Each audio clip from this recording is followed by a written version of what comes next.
Welcome to Tokusatsu Naughty Number 9. Naughty number 9.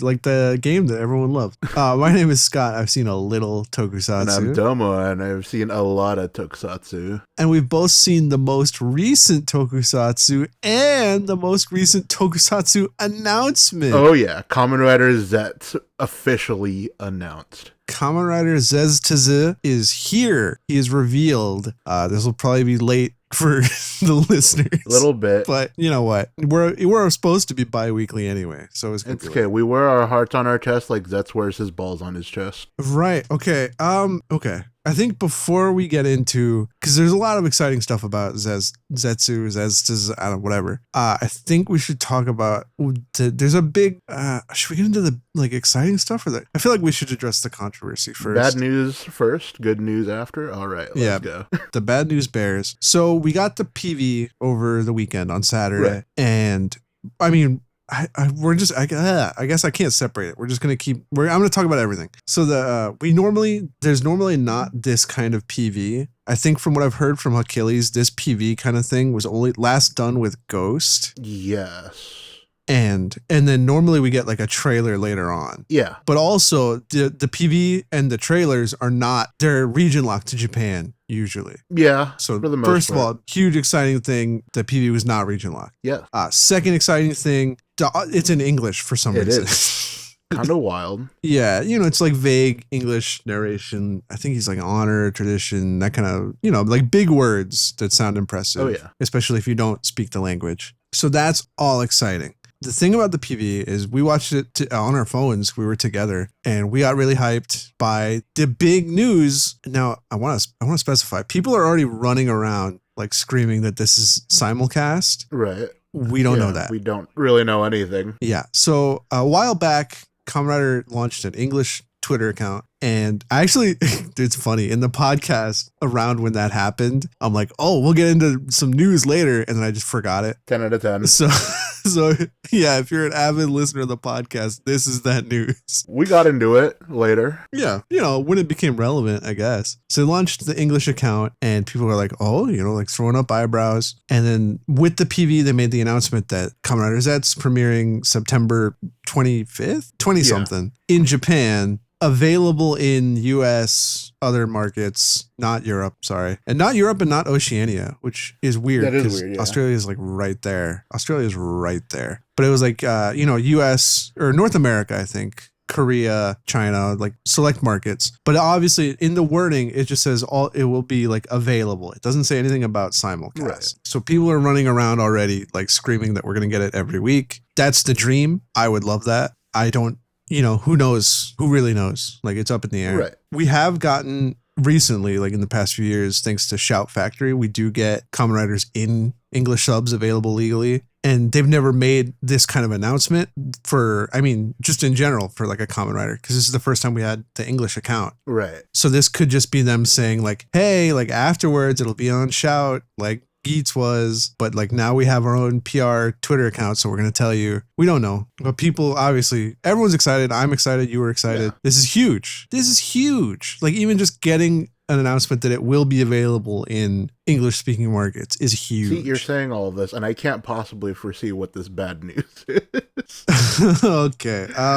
Okay. I guess we'll get into the controversy with the PV before we get into Zeztz opinions and rumors, at least based on the PV itself. Right. So the big thing about this PV is it is very clearly filmed in the volume. I don't know if that's what the technology is just proprietarily called, or if that's the Disney trademark one. But like the Mandalorian circular screen projection behind. It's how King Oger was filmed, basically, right. Is they made their volume in Japan. And there's an end shot in the PV where like all the screens turn white, and you can even see like the hole in the ceiling projection. So it's very clearly filmed in the volume. Okay, yeah. Which also is supported by the fact that we have not seen Zeztz at all. There have been no leaked photos. If you think about it, like this time last year, we'd already seen like the kicking gummy picture of Gavv. Yeah, an excellent point, actually.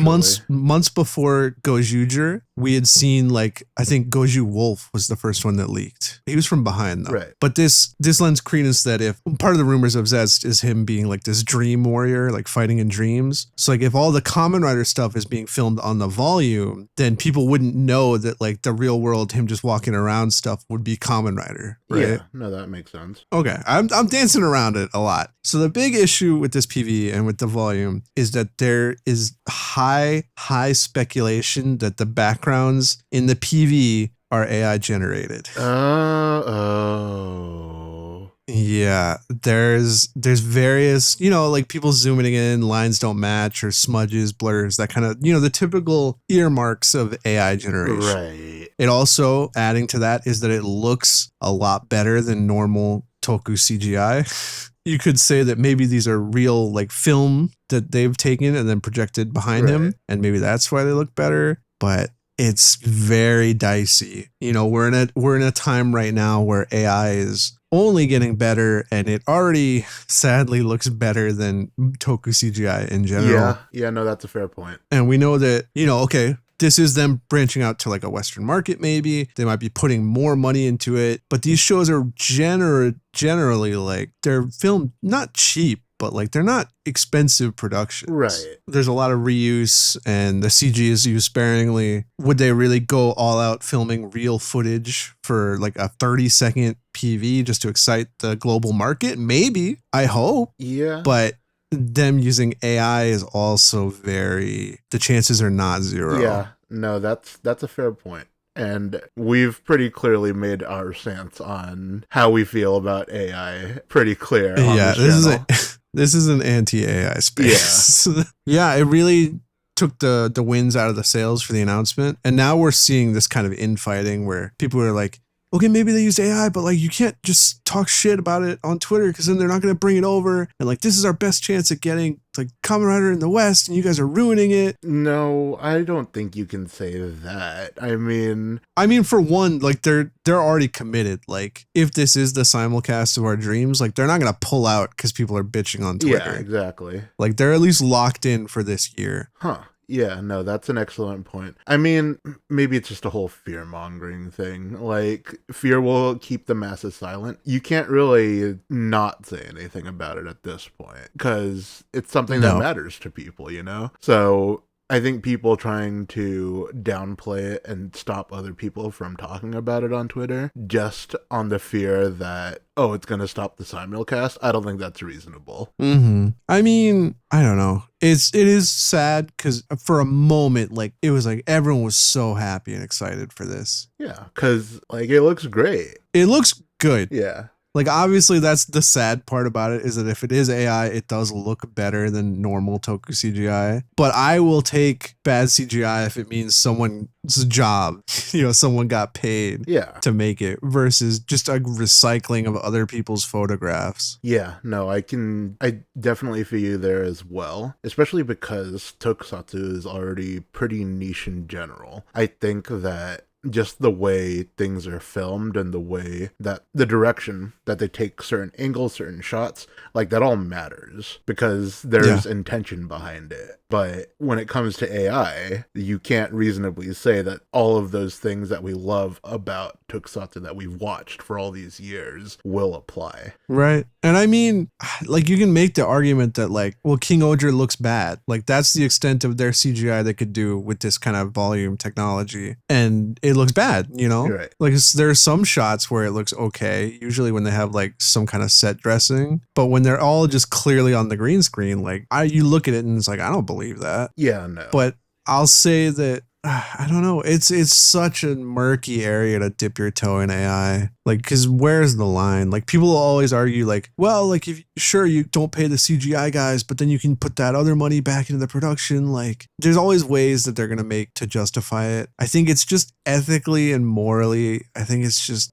absurdly grotesque to me. No, I agree. Like, these things were made, and then the only way they can do anything is by absorbing things that were made by humans without anyone's consent. These things were trained on people's photographs, their artwork, their CGI renders, their films were all just gobbled up by some corporation that felt like they didn't have to tell anyone they were doing it. And now they're going to undercut people's real jobs. And that's awful. Exactly. We live in capitalism where the needs of like making, of not producing wealth, but the attaining wealth is like the main driving factor. So if you're gonna make something and you can do it cheaper, you're gonna do it cheaper. Like that's the way that this system has always worked. Right. And so by pricing yourself competitively with people who are actually making art, like the people who would actually make these kind of backgrounds, you can just undercut them because you have a third of the labor or whatever, then you're gonna win out the jobs. And then,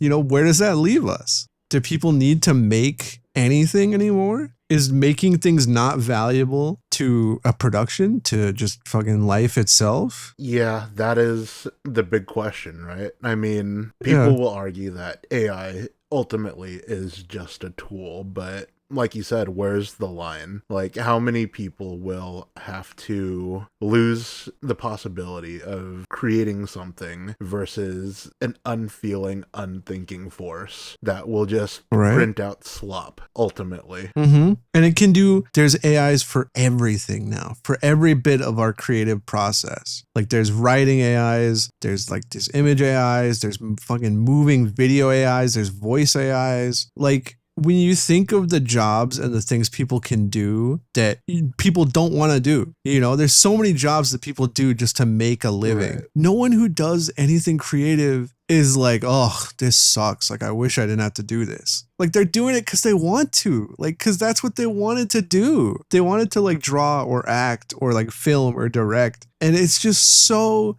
gross to me that the only application we're seeing of AI is just dominating creative fields, just cannibalizing them. Yeah. And then just fucking slopping it out. And I know people always, the argument I hate the most is like AI makes art accessible. No, it's not like how art that works.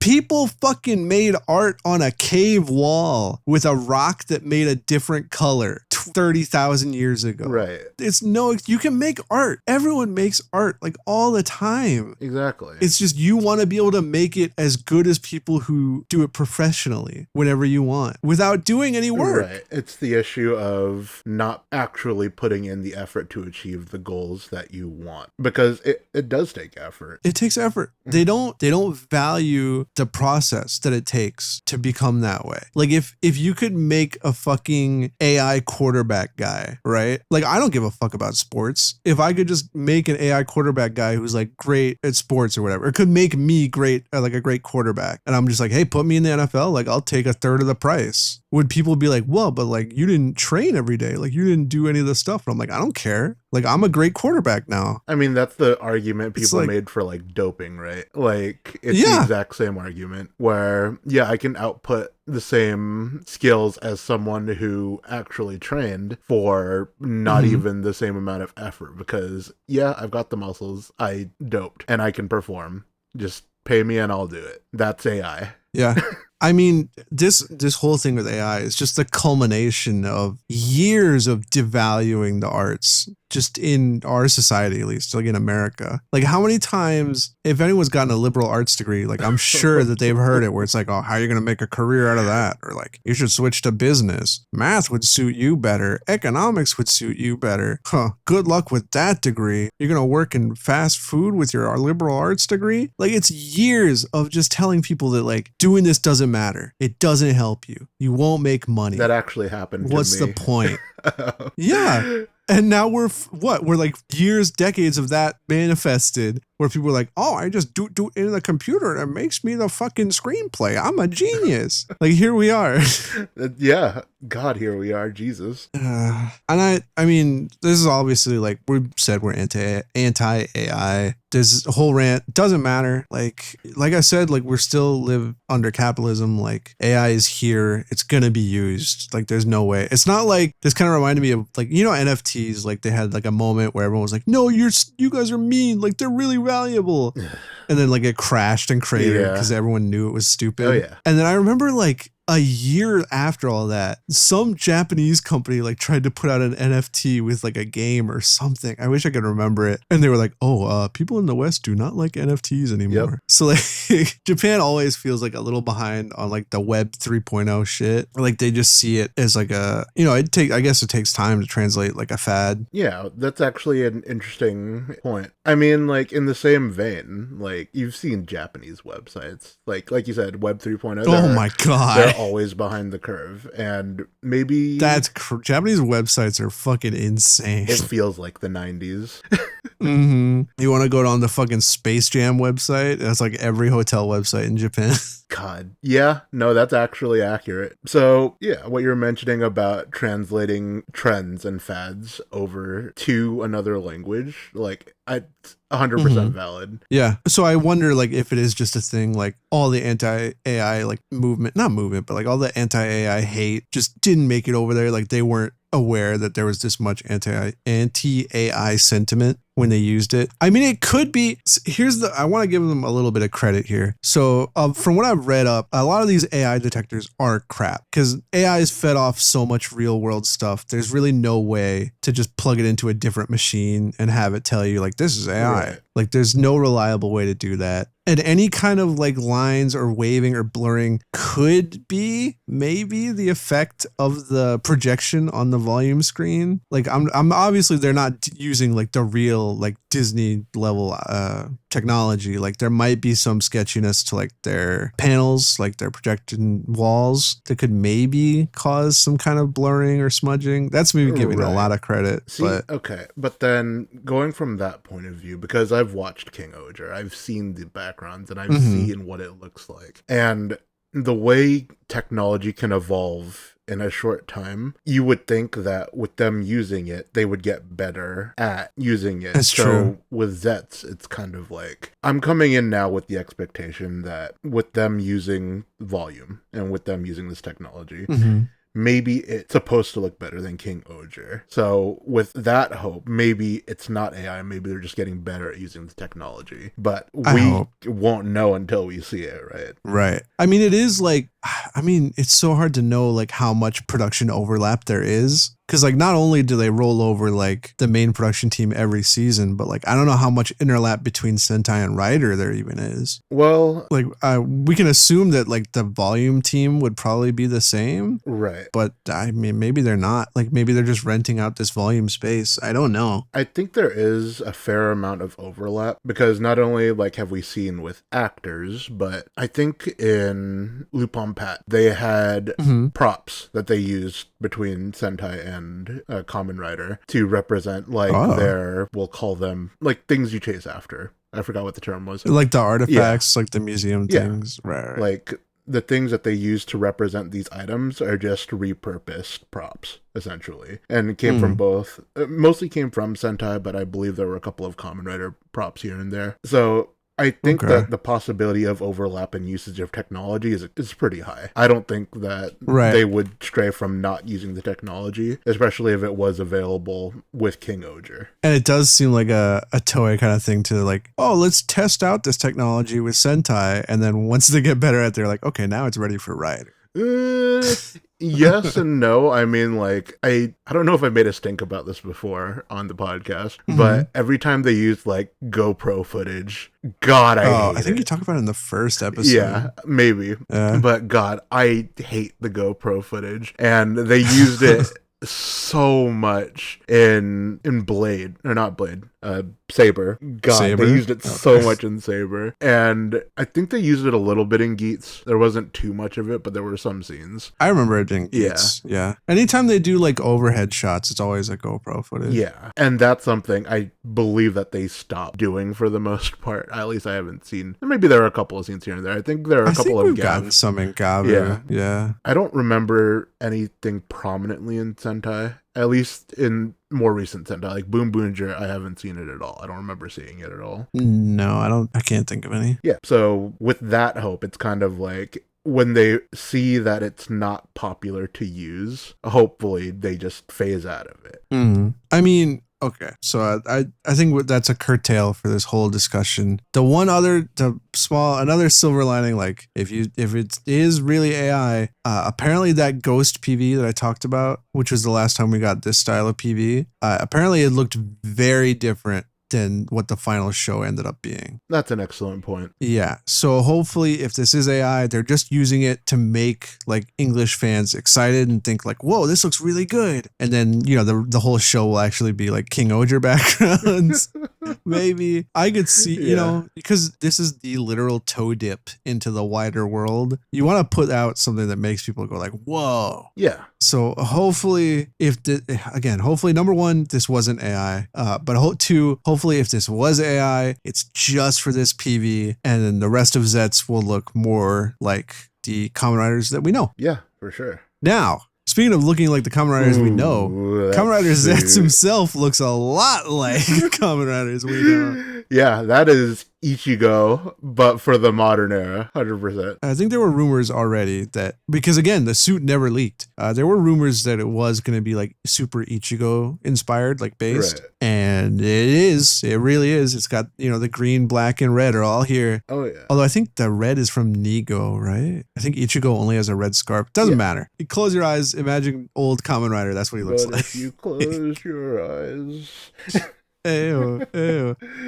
So, I mean, the biggest thing about Zeztz, as compared, I'm going to say Zeztz for now until we fucking figure shit out. The biggest thing is obviously the driver is not on the waist. It's a crossbody sash. Slash. Not slash. Yeah, sash, you got it. Yeah.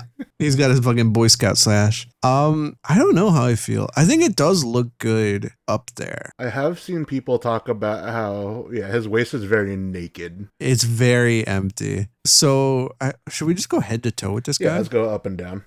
Okay, I love the helmet. Oh, yeah, the helmet is slick. It's very neat. I like the eye shape is very intense. Like, he doesn't look super friendly. Like, it kind of looks like a more edgy helmet for sure than like Gavv. It kind of feels Revice-ish, but they fixed the coloring. It you know what? It kind of reminds me of like a black suit Spider-Man kind of eyes. It does. Just the way they're like sharper. He's got like silver horns. They're not antenna, because when we go to the profile, they're quite thick. Yeah. They are quite thick. They're almost like Ghost's horn, kind of. Yeah, it's very prominent.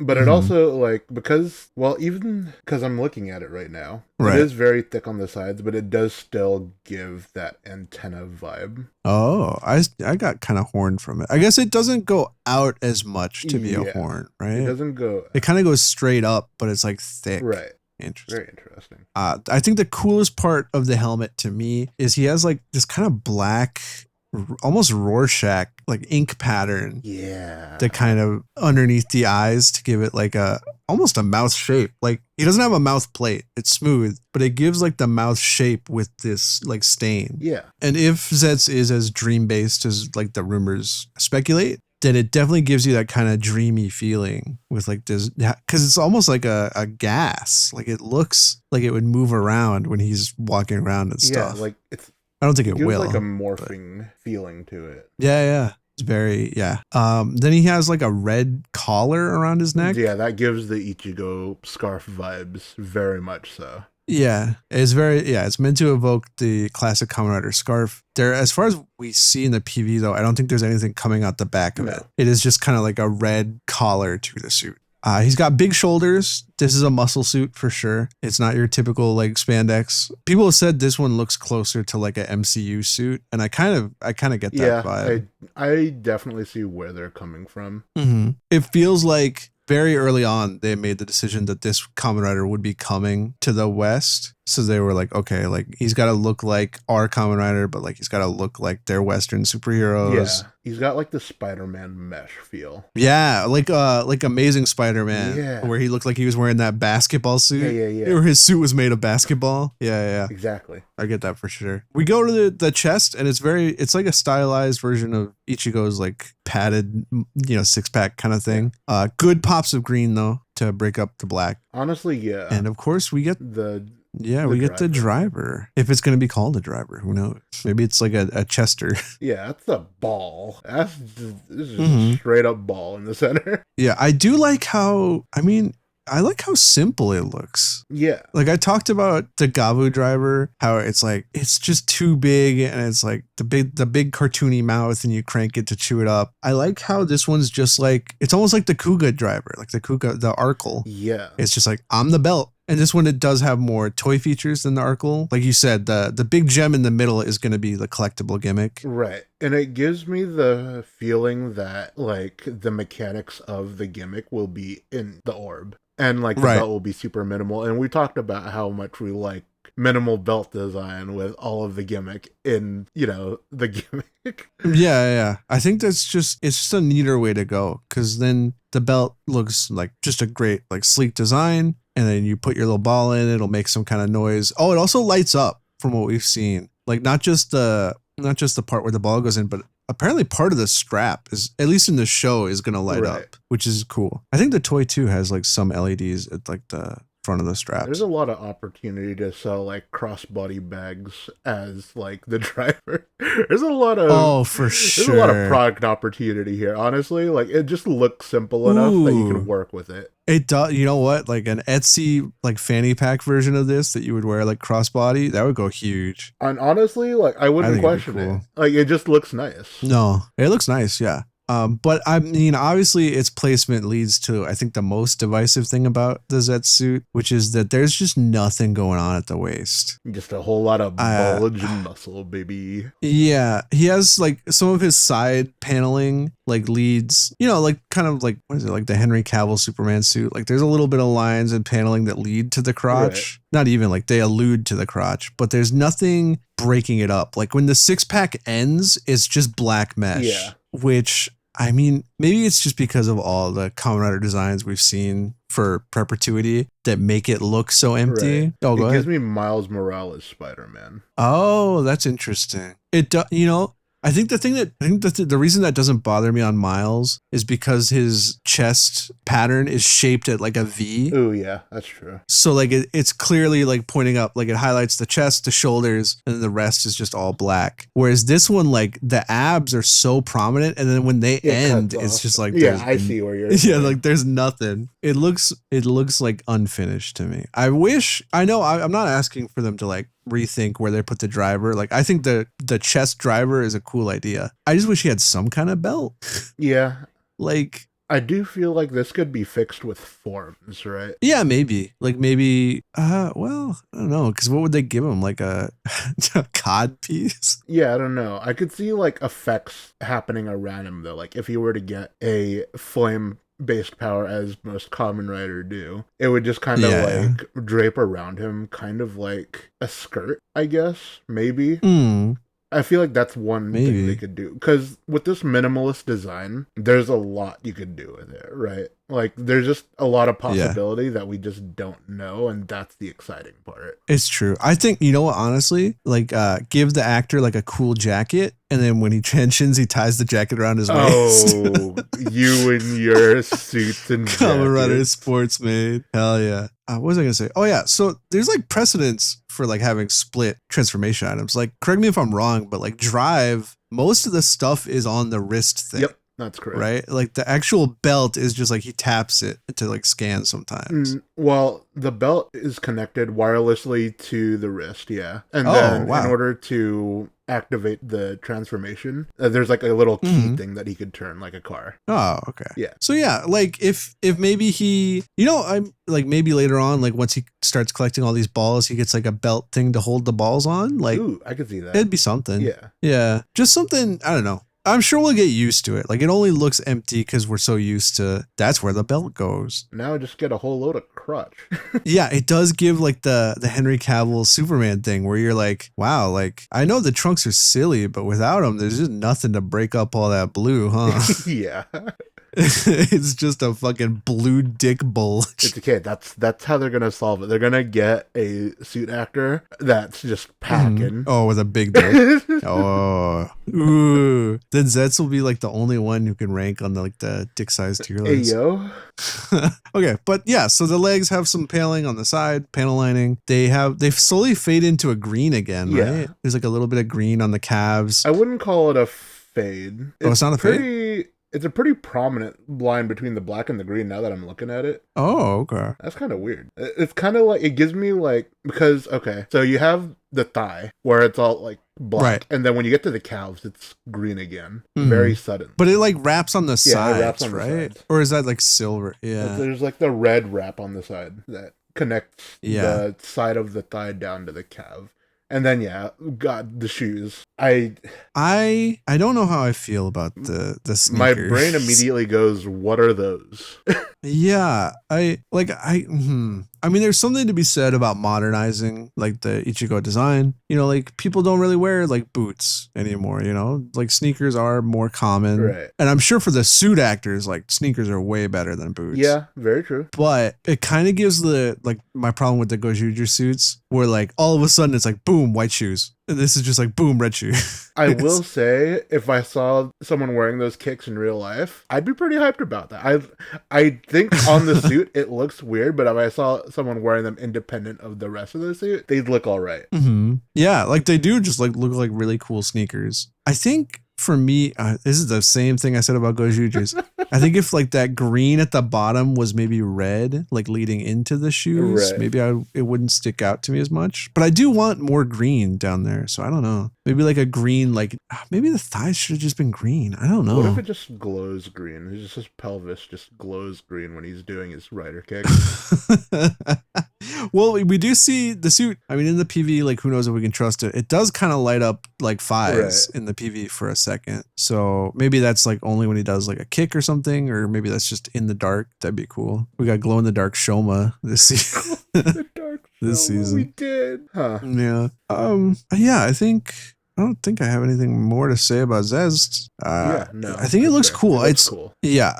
I'll say like this time last year, like when it was a little later or earlier, I don't know. When we first saw Gavv, I was kind of like, oh. Whereas like seeing Zeztz for the first time, I'm like, oh, that's pretty sick. Yeah. Like I'm definitely leaning more towards a positive reception of first impression.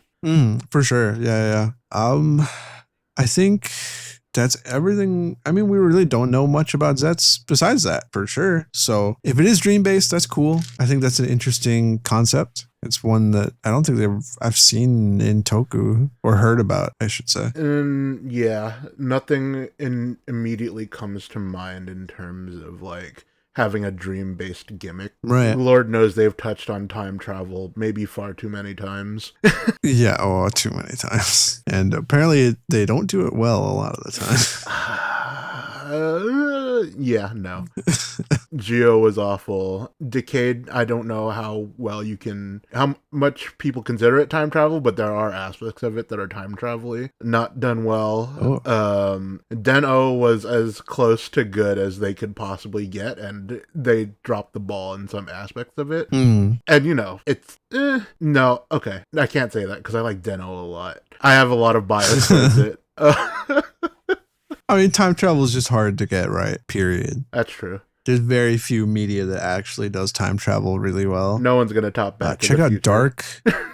Check out Dark on Netflix. The most underrated show of my lifetime. Fine, I'll watch it on the plane. It's in German. Oh, maybe I won't watch it on the plane. What? What? This is what happens. I'm always like, oh, it's one of my favorite shows. And people are like, oh, that's cool. I'm like, yeah, it's German. And they're like, oh, you motherfuckers are like, watch Japanese shit, Korean shit. Fuck, he's calling us out.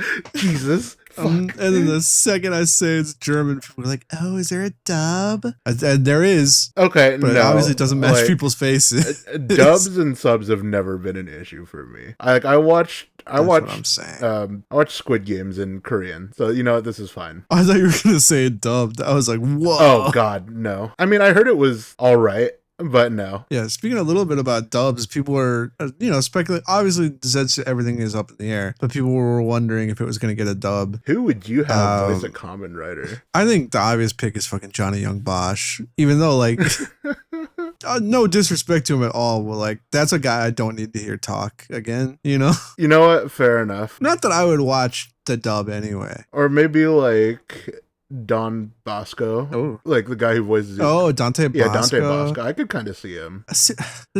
I wonder if Japanese people feel the same way. But for me, whenever I think of like English dubs, it's like there's like the same like 10 guys in fucking everything. Oh yeah, 100%. You know what I mean? I mean, I think that they do that a lot in Japanese culture too. Like you'll see a lot of the same prominent voice actresses and voice actors because they're good at what they do. Right. And it's no knock against their performance at all, but it's like I just remember when Yuri Lowenthal was made Spider-Man for these PS4 games. Yeah. And I was like, okay, like I know he can do a good performance, but also it's like this is Sasuke Ben 10. Like I can't ignore that. You're absolutely like whenever he's talking, I'm like, this is Sasuke Ben 10. Like his voice is too famous. Fair. You know what I mean? Yeah. It's too famous to the point where I can't just lose myself in the performance. I'm like, oh, this is Yuri Lowenthal. That's true. Oh, he's putting a lot of emotion in here. Yeah. Oh, good job, Yuri. If I did hear Dante Bosco, a lot of people think Zuko. My experience with Dante Zuko Bosco here is Rufio from Hook. That's insane. What do you mean? what you just said is insane. What do you mean? That's Rufio. Zuko? Who even remembers Hook? I'm hurt. I am so hurt right now. I was not a Hook child, I guess. I was a Hook child tenfold. I watched it maybe once. And I think I was already in high school. I've seen it 1,000,000 times and I'll watch it 1,000,000 more. Oh my gosh. But yes, that's our Zeztz segment for this part of the podcast. That's our Zeztz introduction to Zeztz himself. Apparently the secondary writer on the rumor mill right now, his name is Yetz. Oh no. Wait, that can't be real. That can't be real. That's what the rumors are right now, man. It's Zeztz and Yetz. I hate that. I hate that for us. Kamen Rider Yeet. Yeah, Yeet indeed. So I guess we will now return to our regularly scheduled programming with Kamen Rider Gavv episode 40. 10 episodes left. Oh god, yes there are. Here we are. Picking up exactly where 39 left off. Dente is dead. No, yeah. Dente got murdered in cold blood. Dente. Glotta is our biggest op right now. Yep, Glotta. Well, first, I think we pick up with Happy Part, yeah, right? Shoma is filling in and they have to tell Hanto. Yeah. Which is devastating, honestly. Yeah, Hanto didn't even get to be there. He's just at Happy Part and he's like, Dente's dead? Dente's dead, but it does give our good old Gummy Choco a great moment where, despite everything happening, everybody is like losing it, but Shoma is calm and collected, and Hanto actually checks up on him, like, hey, are you all right? This is your uncle. They're like, this is your family. Yeah, they do put a lot of focus on Sachika being sad. Yes. Which also, like, I think last episode too, they focused a lot on Sachika. Like, her reaction to seeing Dente dead was more prominent than Shoma. I do think Shoma brought up a good point in that regard, where they've all already had major losses and have had time to process their losses. Whereas this is the first time Sachika is losing someone important to her, and it's obviously a big hit. Yeah, I wrote, Dente is Sachika's Uncle Ben. Yeah, 100%. I'm just gonna say this now, like, just better go somewhere. Like, if you're gonna use the death of Dente to focus, like, put some focus on Sachika, I want more. You want more? Give me a big Sachika moment. Let me give you something. This has been stewing in the back of my brain since Valen became a thing. So in every opening, in the opening, they have like them walking towards the camera and like their little like happy little walk. Yeah, they're like smiling. Yeah. And then like on the opposite side of where they're walking, there's a little bubble that pops up that shows the rider form. So you see Shoma, and then you see like Gavv off on the bubble to the right. You see Hanto walking. You see a bubble come up with Valen, and you see Sachika walking, and there's just an empty bubble. Oh my god, they're gonna fill in that bubble with something in the last 10 episodes. Oh no, are we gonna get token Sachika Rider? Oh god. This sucks. Okay. I mean, I don't want to say this sucks, but I think there is a conversation to be had on whether tokenism or like bad representation is worse than no representation, Right. if that makes sense. No, that makes sense. Like, they're doing stuff with Sachika as a character. So I think if they made her a writer, like, I wouldn't be mad. You could do that. But I think doing it this late is upsetting. 100%. Because, like, we didn't even mention, we're covering 3 episodes of each one in this podcast. So at the end of this, like, next week is 43. Like, that's 7 episodes. If they're just gonna jam Sachika's like entire becoming a writer thing, and then what? Like, is she gonna get immediate final form, or is she gonna debut as the strongest writer in the show? No, because like she can't keep up at the point where they're at. If she's just base form, if they're gonna do it the same way they've done every late female writer, she just gets base form Sachika, and she's literally there to hold the fort while everybody's fighting the big boys. Boo, boo. I mean, again, like, obviously it's up to each person whether or not no representation is better than bad representation. I don't think I can make that argument either way, but I would be mad.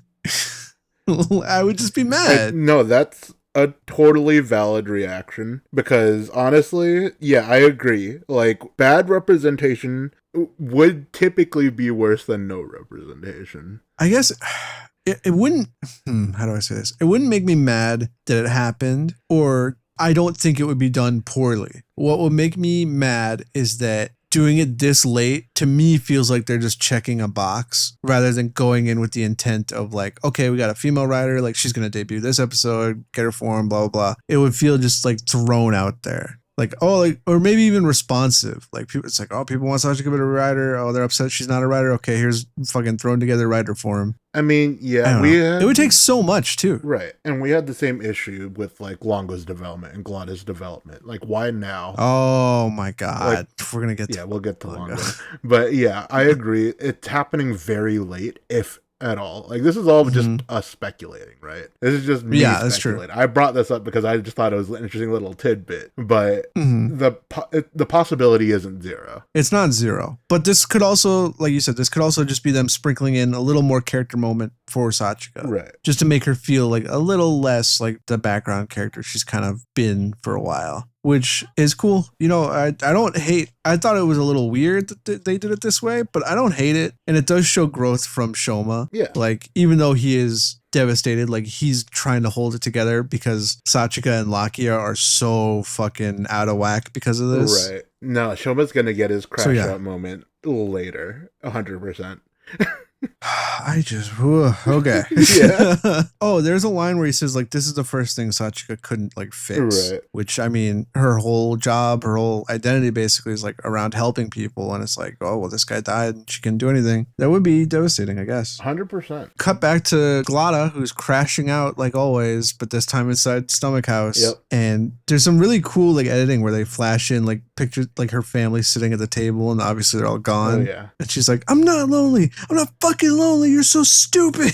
She's like cutting up tables and stuff. Did she not destroy an entire pillar, or am I misremembering this? She might. I don't remember. But yeah, so she's crashing out, obviously building on the stuff Dente said last episode. Don't worry, all that stuff is going to be contained to last episode. Not much is done with it here. They do give Glada a little flashback because she pulls out the little vial of toxin that Longo was using. Like, right. So like last episode when Lizelle confronted her, this scene apparently happened after that, but then wasn't shown, and now it's shown in flashback, where she gives Glada the little perfume bottle full of Lakia spray, basically. Right. And she's like, hey, use this to make more presses. Tee haha, I'm Liz. And the way she does it is some psychological warfare bullshit. Again, Lizelle is the best antagonist since, well, I mean, even, I don't know if she's better than Suga. She might be. She's done more. Yeah. She's interesting. She's more interesting writing wise. I think Suga is definitely more interesting, like in execution and the way he interacted with the protagonist, whereas Liz is interesting in the way she's interacting with our antagonists. Right. She's just a joy on screen. Like, I think for me, I feel the way about Liz that I think people felt about Beroba from Gyarus. Oh. Like, I know Beroba had like a big fan base, I think, if I'm not misremembering. I was one of her fans. Yeah, I think I liked her at the time, but I think that Lizelle's going for like a similar thing, and I'm just way more enraptured by the character. I do think the way her story is playing out with Jeeb is a lot better than the way Beroba's played out with Buffa. Oh, yeah. It seems like they just kind of took what they had and they just made it better. Yeah, I mean, I don't want to talk too much about Geats, but like that, you're right. Like that plot line, I feel it ended so weird when Beroba just became like the big bull. Right. And then after that, there was like a weird like cut in the next episode and it was like never addressed. I don't know. I remember that sticking out to me as being weird. Anyway. Lizelle's great. Yeah. She's doing a great job. Lizelle. Shoma finishes the pudding a la mode. Oh, God. Wow. Yeah. And then he's like, hey, we got to eat this. And Sachika's like, no, now's not the time. Shoma's like, no. Like, I'm literally grieving. Like, we have to eat it now so that we can eat it with Dente. And then the Gochizo pops out. Oh, God. And you get to hear Dente's last words. Like... Yeah, I mean, okay. I know it's a kid's show, but like him just conveniently recording his last will and testament in a Gochizo that, you know, just happens to jump right up and fucking project it. I don't know. Okay. It's a little too convenient for me. Okay, to be fair. But I get it. Like, he already knew that he was on Yelv's radar for so long. So, in that sense, he likely had an inkling that something was going to happen. Just that it all happened within the span of the last couple of episodes rather than him recording it prior to these episodes makes it feel like that, right? But he definitely knew that, oh yeah, they're coming for me. It's over for me. I've got to do something. I mean, also, it could be like he recorded it after his tooth thing when he made the Gochi pod. Because we obviously, like, it was fake out Death City for Dente. Yeah. No, it definitely happened in the last couple of episodes because there was a scene, I think, in 38 or 39 where you see him with that Gochizo, and it's right before Glotta comes in. So, shit. Like, it's there. The scene is there. They recorded that right before he died.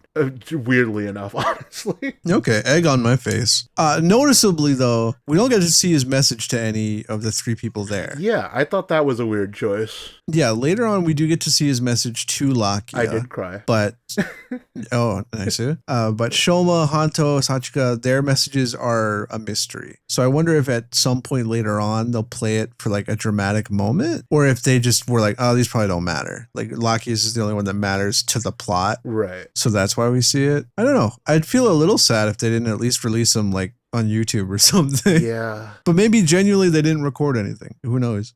I would definitely prefer to see it at some point, but I wouldn't be surprised because at least for what we've seen from these past few episodes, they've got a pretty focused way on how they're handling the story.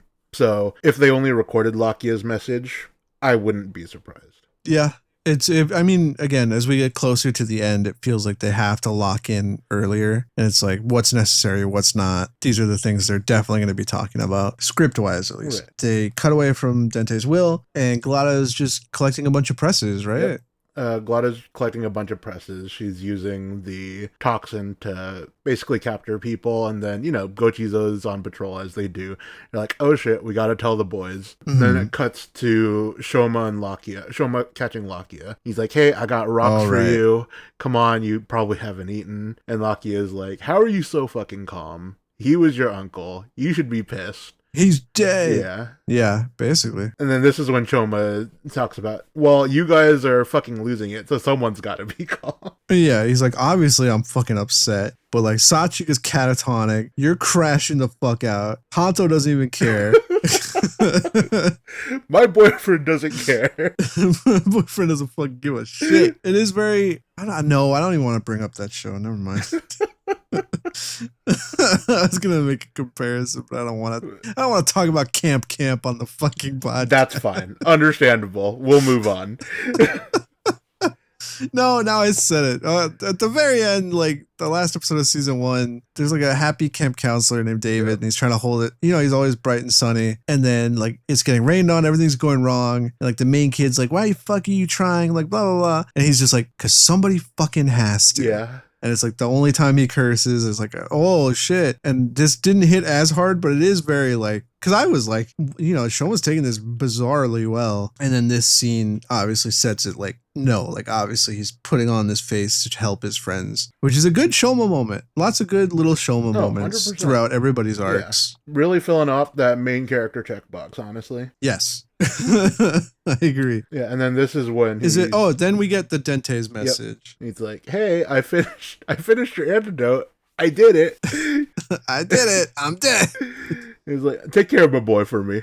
Yeah, he also thanks him for not like killing him, right? Yeah, he's like, hey, I know like I made the dark truth. You're pissed about that. Thanks for not killing me. Yeah. As Dente does. Very like happy, very Dente message. And honestly, it was nice to see that amidst the darkness of like the weight of everything. Which I think helped. It is. There's something to be said about like obviously Dente is a fucking comedic relief character. He's a big dumb whale guy. And like the death of comedic relief, obviously it signals like an intensification of the plot, like as we move into our final arc. But also like, I don't know, it's just there's something touching about seeing like the goofy guy, like after he dies, like his little will. Yeah.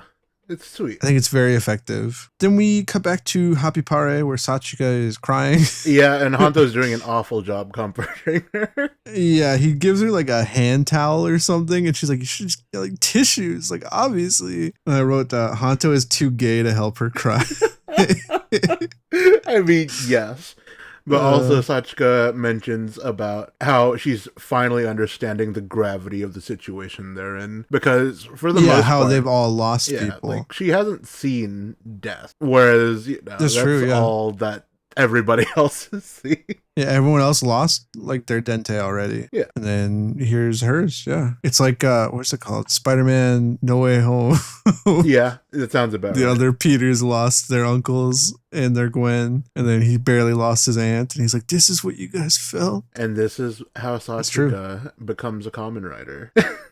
I don't know. Like hearing the words Sachika becomes a writer does make me happy, but then I remember like how little time we have left, and it kind of makes me mad. Okay, but we're confirmed 50 episodes now. I feel like they're gonna find some way to squeeze it in. And honestly, like 8 episodes is the equivalent of 2 months. They'll figure something out. But then like how are they gonna make her granutified? Because Suga's gone. He can't do the Honto surgery. Shit, I guess you're right. All right, well. Unless and they don't even have science on their side anymore because fucking Yelp's not on their side. Now we're throwing that shit out the window. Dente's dead. This plan is dead. Yeah, I don't know if they have any way to make a writer. The OP has been teasing me for the entire year, and now I'm just going to be disappointed. Oh, Sachika, enjoy your empty bubble. Yeah. And then after, they flash back to Shoma. Yeah. They flash back to Shoma and Lakia. There is a little part where Shoma's like, while he's upset, he's like, saving people comes first. Because, you know, that's the Shoma way. Like, he's always worried more about other people than himself. Yeah, doesn't Lakia mention something where he's like, how can you not be angry? Like, how do you not want to go after her right now? Yeah. Fucking murder her. Rip her face off. And Shoma's like, helping people always is my priority. Yeah, this is a great reflection of when when they were fighting Bitter Gavv. And Bitter Gavv gets away, but Shoma's like, hey, I gotta help these people. And then it's exactly the same situation. And Lakia didn't care. Yeah. Yeah, you're right. It's a great, especially since this is like circling around to Lakia's big change of mind. Yeah, you're right. This is a great callback. Yeah. So honestly, great formatting on the part of the writers. But they get a call. During the Happy Pare moment with Honto and Sachika, that's when the Gochizos get there, and they're like, fuck, Shoma isn't here. We can't understand what they're saying. It's a little funny moment. And then they play out the little with the ribbon. Seems like, they're making presses. They call Shoma. Shoma gets the call. And they're like, all right, well, we got to find him now because people are being made into presses.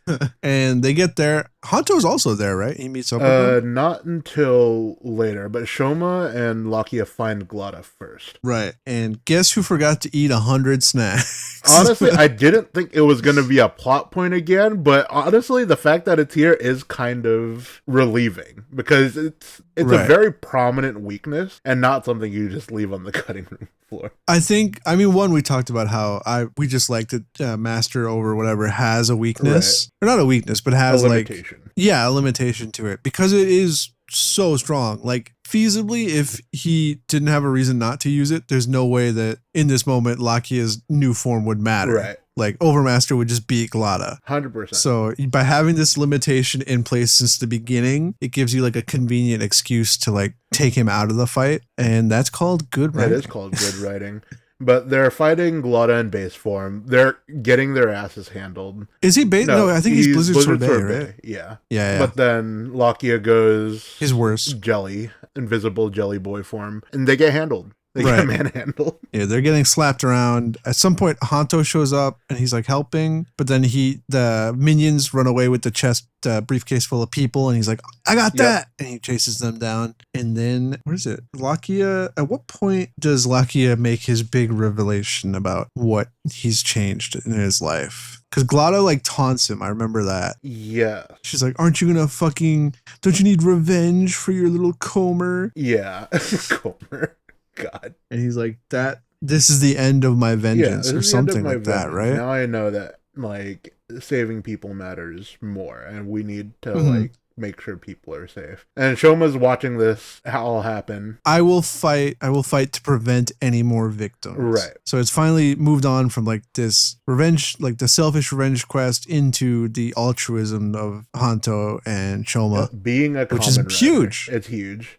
I think Lakia's arc, well, obviously not perfect. I think it is pretty impressive to take him from like the alien enemy rider looped all the way around to like not just agreeing with the other two, but being almost like on the same page, like doing it for the same reason. Right. Okay, and here it is. Like after his stunning revelation, Shoma gives birth again. Honestly, it's a big boy. The fact it is a big boy, but it was hella delayed because Shoma ate that pudding like a million years ago. In this time, right? I think Choco Frappe was pretty delayed too, right? Yeah, but then that was delayed in the sense that Shoma was having his backup of like making Gozyuger at the time. Like obviously, the delay here was more for like timing purposes of Lakia has awakened to his common rider altruism. It's like a social link in like Persona. Like exactly. Once he can eat the food like for however long ago, but until you max him out, then he gives birth to your Gochizo. Honestly, 10 out of 10 design. I guess no, Choco Frappe is also a pudding. So this is Shoma's second pudding Gochizo birth. Yeah. At least the pudding format of Gochizo, I should say. The big tall boys where it's very prominently over the Rastum gear. Holy shit, this one's so fucking big. But just speaking on the pudding thing, it is weird because like they were made by Nyelv, so like Shoma just being able to birth them now is like a little weird, but you know, I don't care that much. But yeah, it's funny because Nyelv actually does comment on this later. We'll come back to it when Nyelv shows himself. Nice. I did write a note on that. But yeah, pudding a la mode, very.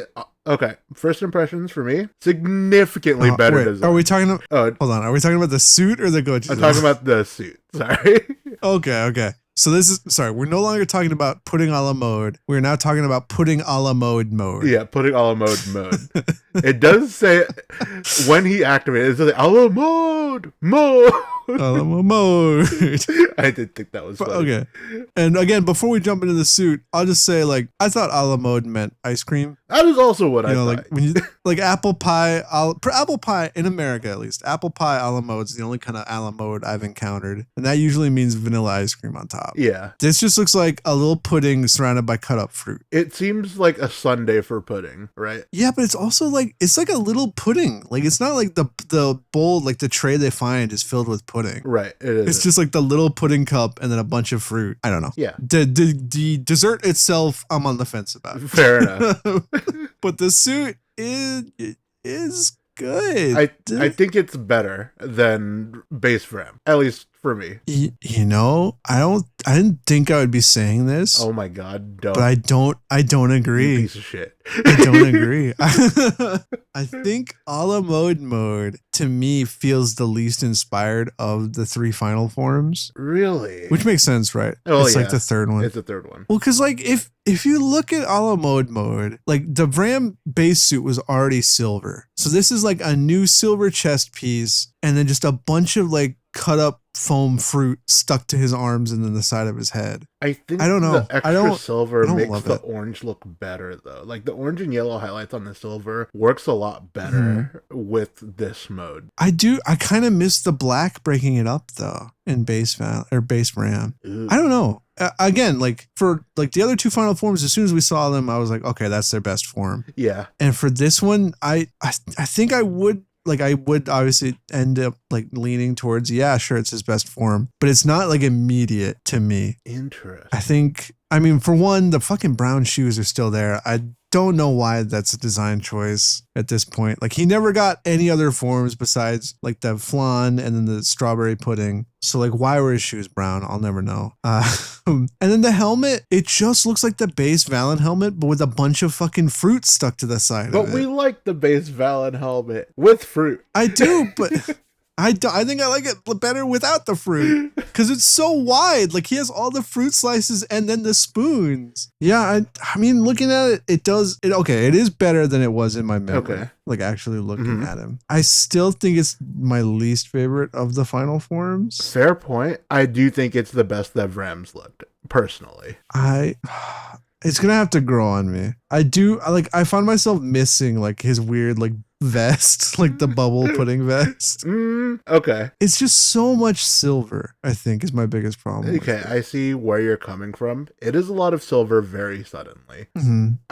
I mean, that's just on account of them incorporating the plate into the design, which I get. Yeah. But at the same time, I think that's a good idea, especially considering how much time they spent on the plate the last There's episode. a little cute little moment where it's like, that looks tasty. Speaking of the plate, like part of his whole like development is the guy who's the owner of the plate shop got yoinked by Glada. Oh, and he sees like Yeah. And he sees the wife like wandering the streets being like, oh, my husband, where was he? So it's like another thing of like, you know, these people that he's met in this world are like getting fucked by the Grenouds. And he's like, I'm put a stop to it. It did. Yeah. I don't know. I don't know. It's not like obviously like, whoa, that's really cool to me. Like, I think it had the least impact. Okay. For me personally. That's a fair I don't think it's an awful suit at all. I think to me, it's on par with like a Blizzard Sorbet and like it's better than Cake King. Okay. I'd say it's in my defense, I've seen Kirame Silver. This is the best this man has looked in silver. Okay. That's, well, yeah. Oh, I have a bias. Man, one day we're gonna make a Sixth Ranger tier list, and him and fucking Boken Silver will be hanging out. No, he'll be like a little above Boken Silver. Oh god, that's fun. I swear we talked about how much I hate Boken we Silver have, last 100% we had. Okay, that's an awful suit. This is okay. Yeah, this is okay, and you know, no new weapon again. No new weapon, but he does incorporate his Granite powers into the usage of like his fighting, which is an interesting thing because until now he's kept his Granite powers at a minimum. He hasn't used them at all, actually, now that I think about it. Oh, did he use his tentacles? He used his tentacles to create the shield. Oh, you're right. Yeah. Which is a weird thing because he's never done that before. No, it is very weird. You're right. It's kind of like he stole that from Longo. Oh yeah, I guess I can see that kind of. So he doesn't get a new weapon. He's still using the weird bow chainsaw scythe thing. But he does make a new shield. Yeah. And I don't think it's reuse, okay? But it's pretty damn close to like the Apple shield from Gaim, which I know was from like the summer movie was the Apple Rider. Yep. But yeah, it's very heavy on like, I mean, again, I think it is based on an apple again, because it's like cut up. I wouldn't be surprised if it was a recycled prop, honestly, because they, like I said, they do that so often. I just don't know if that prop would have survived 10 years. You'd be surprised. Like in, God, I'm going to go back to it because that's where they reuse the most props in Lupat. Like they had repurposed Shotophone. And that thing is fucking ancient. Damn. Yeah, that would have been close to a decade old by that point. So them keeping that prop around for this long, not surprising. Right. That's maybe. I will say in this fight, Lakia aura farms like he did way back when he first debuted. Yeah, honestly, the aura farming is a little obnoxious, but in the greatest way. Oh, really? Yeah, I like it. It makes his fights more distinct. Like where obviously like, you know, he's always like, oh, Dadu, like I don't want to do anything or whatever. So to have these moments in fights where he's like just sitting down like, you're so weak. Holy shit. It was, yeah, because I still remember like in his debut fight when he was like, did that cool slide on his knees and do a squat and he was just like, you're fucking weak. That's great. It's 10 cool. out of 10. Obviously he beats the shit out of Glada. We knew that Glada was gonna die. I mean, he does it still teaming up with Shoma though, because they have like that moment where they're slicing through her from like every angle. Yeah, but which is pretty she cool. gets manhandled. Oh, there's a thing in this fight with Glada, which maybe this was said or alluded to a long time ago and I just don't remember. But like the dots on her tentacles light up and she's like, this is too much strength for me to absorb. Yeah, she's apparently always had this power. I think when you first meet her, she kind of goes like, hey, hit me harder, or like, are you trying, or please try a little harder. And I guess her power has always been to redirect energy or like absorb it and give it back. And you're not gonna like this, but we already know what this is similar to from another series. I'm not gonna bring it up for your sake. I've already mentioned one fucking Rooster Teeth show this episode. But yeah, it's like the same shit. And Glada's always had it, and I guess that it's not very prominent. They don't really bring it up, but at the same time, like they have brought it up, so he can't say that it came out of nowhere. I guess so. So this is her like stomach power, because we've seen all the siblings so far have like their own unique thing, right? Like Niel or Longo had like the ultimate defense. I guess this is hers. I don't think we know what Jeev and Sheeta's are, if they even have their them. power is that they're twins.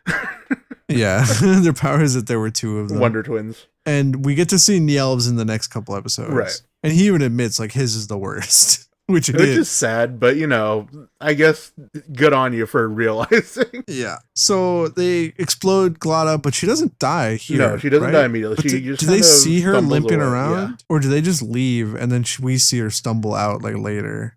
Oh, maybe they do just leave. Because, yeah, she's kind of stumbling in an alleyway and God, this.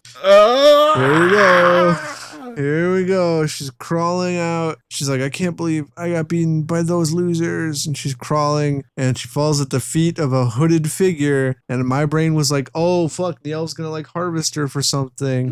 No.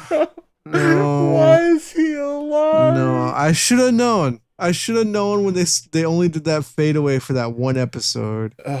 Yeah. That's right, ladies and gentlemen. Lango's stomach has returned. Still alive. Somehow Lango has returned. Like, honestly, you called it. You called it several recordings ago. And Jesus Christ, he was right. I didn't want to. It wasn't even several recordings. It was just like last recording. It was like last episode. We talked about this. You called it. I don't think I called it. I said if they bring him back after this, I'll be mad. No, because you noticed in the opening how they never like did a proper fadeaway in the opening. Oh, they only did it for that one episode, like right after he died. Yeah, quote unquote. So yeah, you knew. You read it. You read the opening like I do. So okay.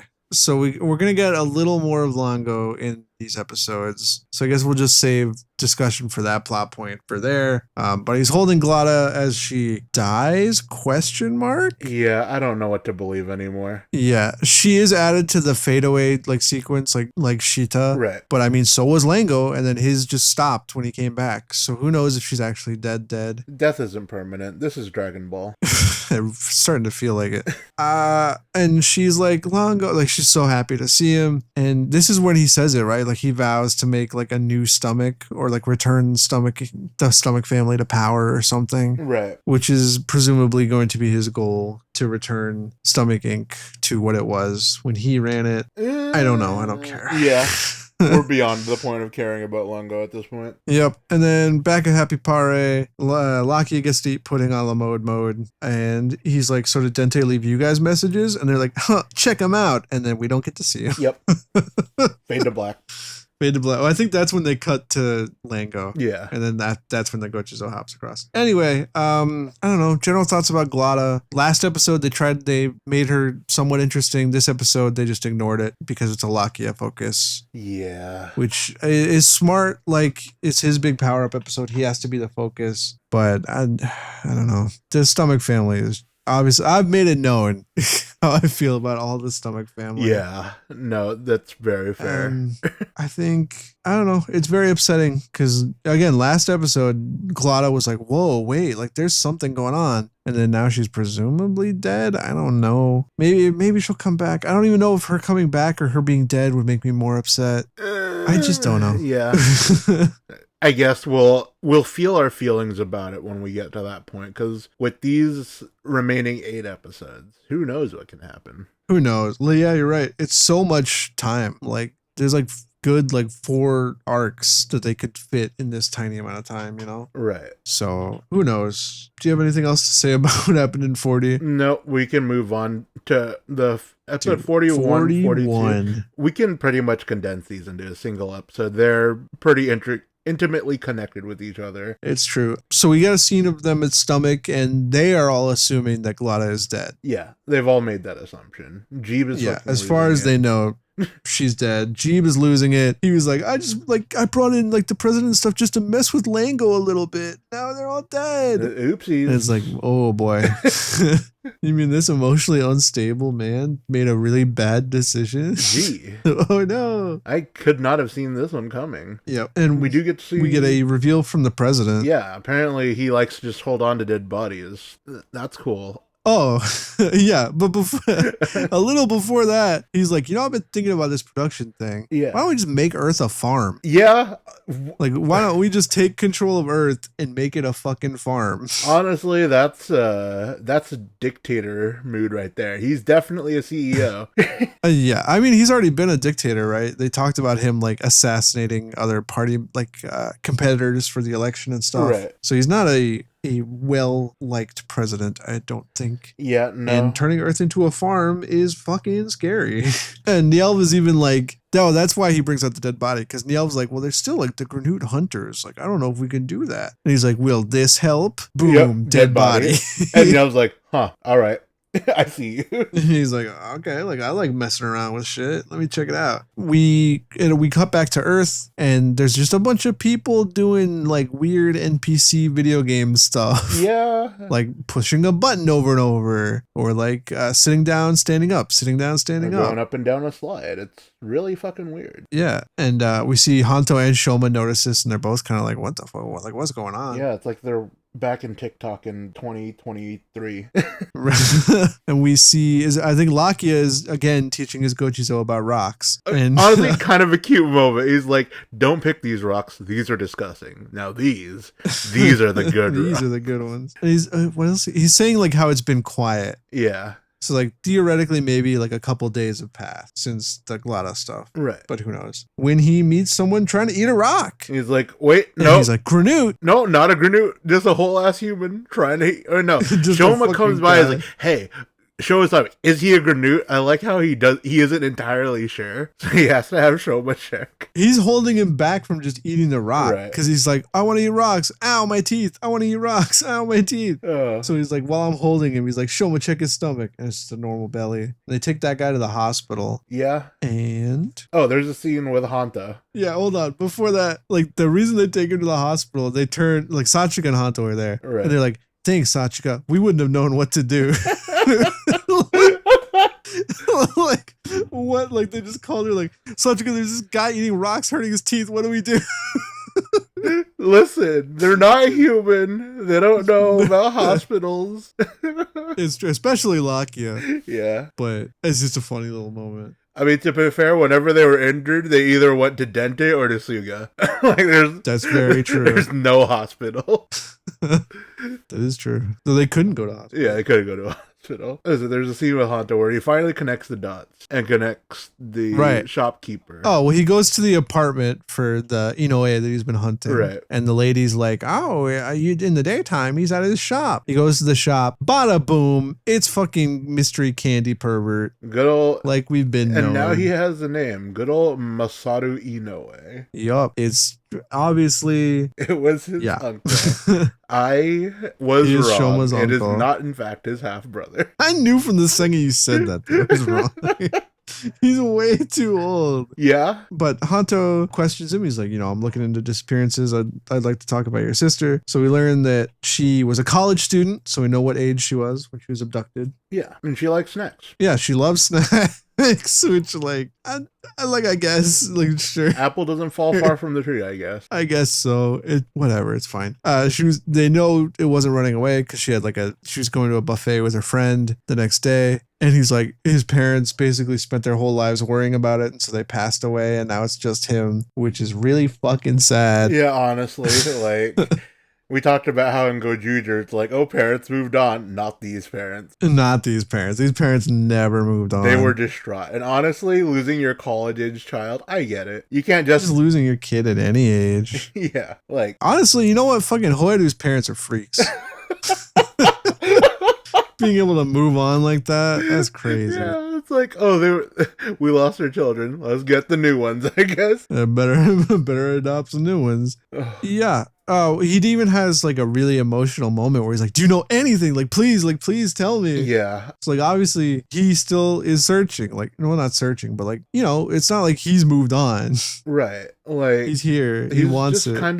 He's just kind of living his life. And then now that it's back, it's like, okay, well, I want information now. Give it to me, please. It's desperate. Yeah. It's understandable.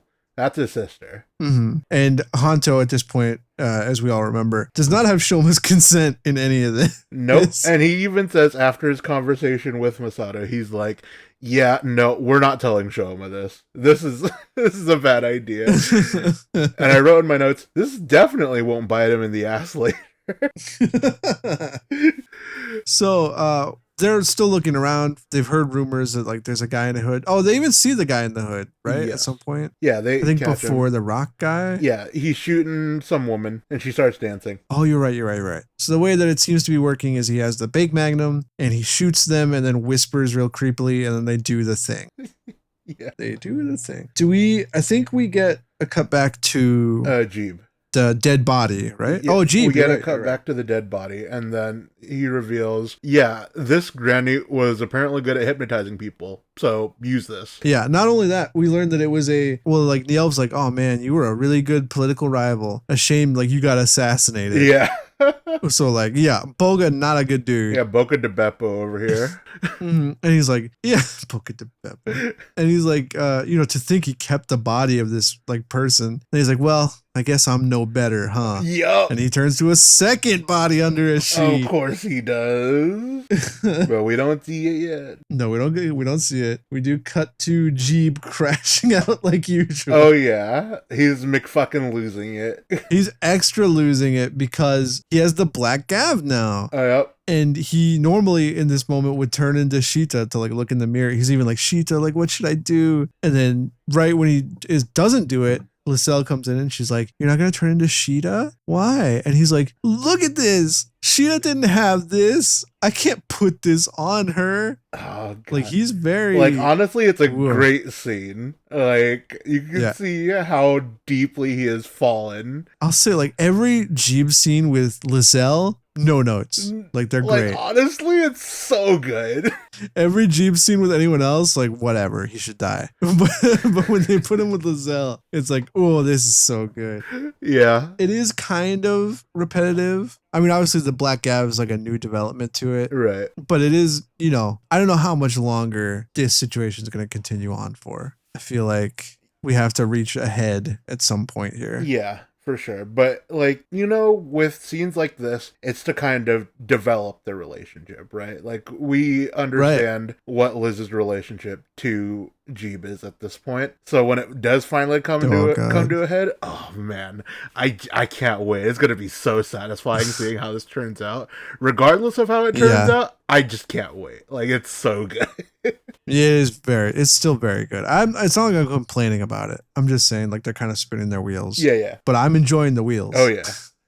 Isn't there? I think there's another part where he talks about the dead body, where the president reveals that it had hypnotic powers, Right. and Lascelles like, "Oh, you should have given him to me." Yeah. Which again, like, she's awesome.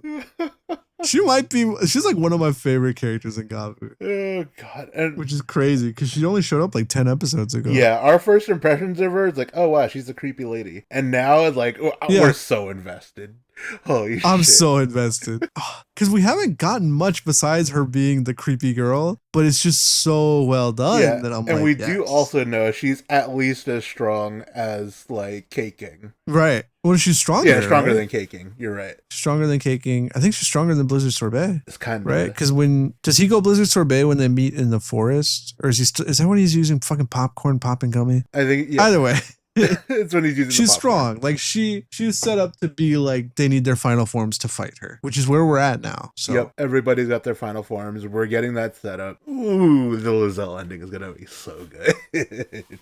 I'm excited. And then so we cut to the Hoodman doing more stuff until Hanto like runs up at him from behind, right? Yep. And he grips the hood off of him, and it is the body of Suga with the hand of this hypnotized. Not just the hand. Oh yeah, like the hand, like the stomach, the Gavv, but then the Gavv is like the bitter Gavv implanted in there. Yeah, he's a fucking weird Frankenstein. Ooh.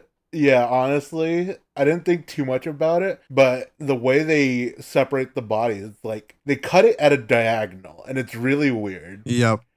It's and we also get confirmation of Suga's fate. Suga did not die there in the alley when Nyelv was like, I'll take over from here. Nyelv took Suga, kept him alive, experimented on him, and then he died during the experimentation. Yep. But then Suga kept his then Nyelv kept his dead body again after that for this experiment. Yeah, no, it's fucked. It's super fucked. And obviously, like, Suga did this shit to other people too. He's like a piece of shit. Right. But so it is a fitting end that like this guy who was tortured and experimenting on people got tortured and experimented on. But it is a good way to attach some of that like heat, like that, not like that because that's why we don't like Suga, because of like, that stuff. And it's a good way to like take some of that and impart it onto Nyelv. Yeah. Where it's like, okay, like Nyelv is just as fucked up as Suga. Like he's cutting people open no matter what and just having fun. And he's been doing that since the beginning. Yep. Since time immemorial. He's made fucking Sugasaurus. Right. And if you think about it, like, even when Suga was alive, he held a certain amount of respect for Nyelv both because they were both fucked up scientists. Right.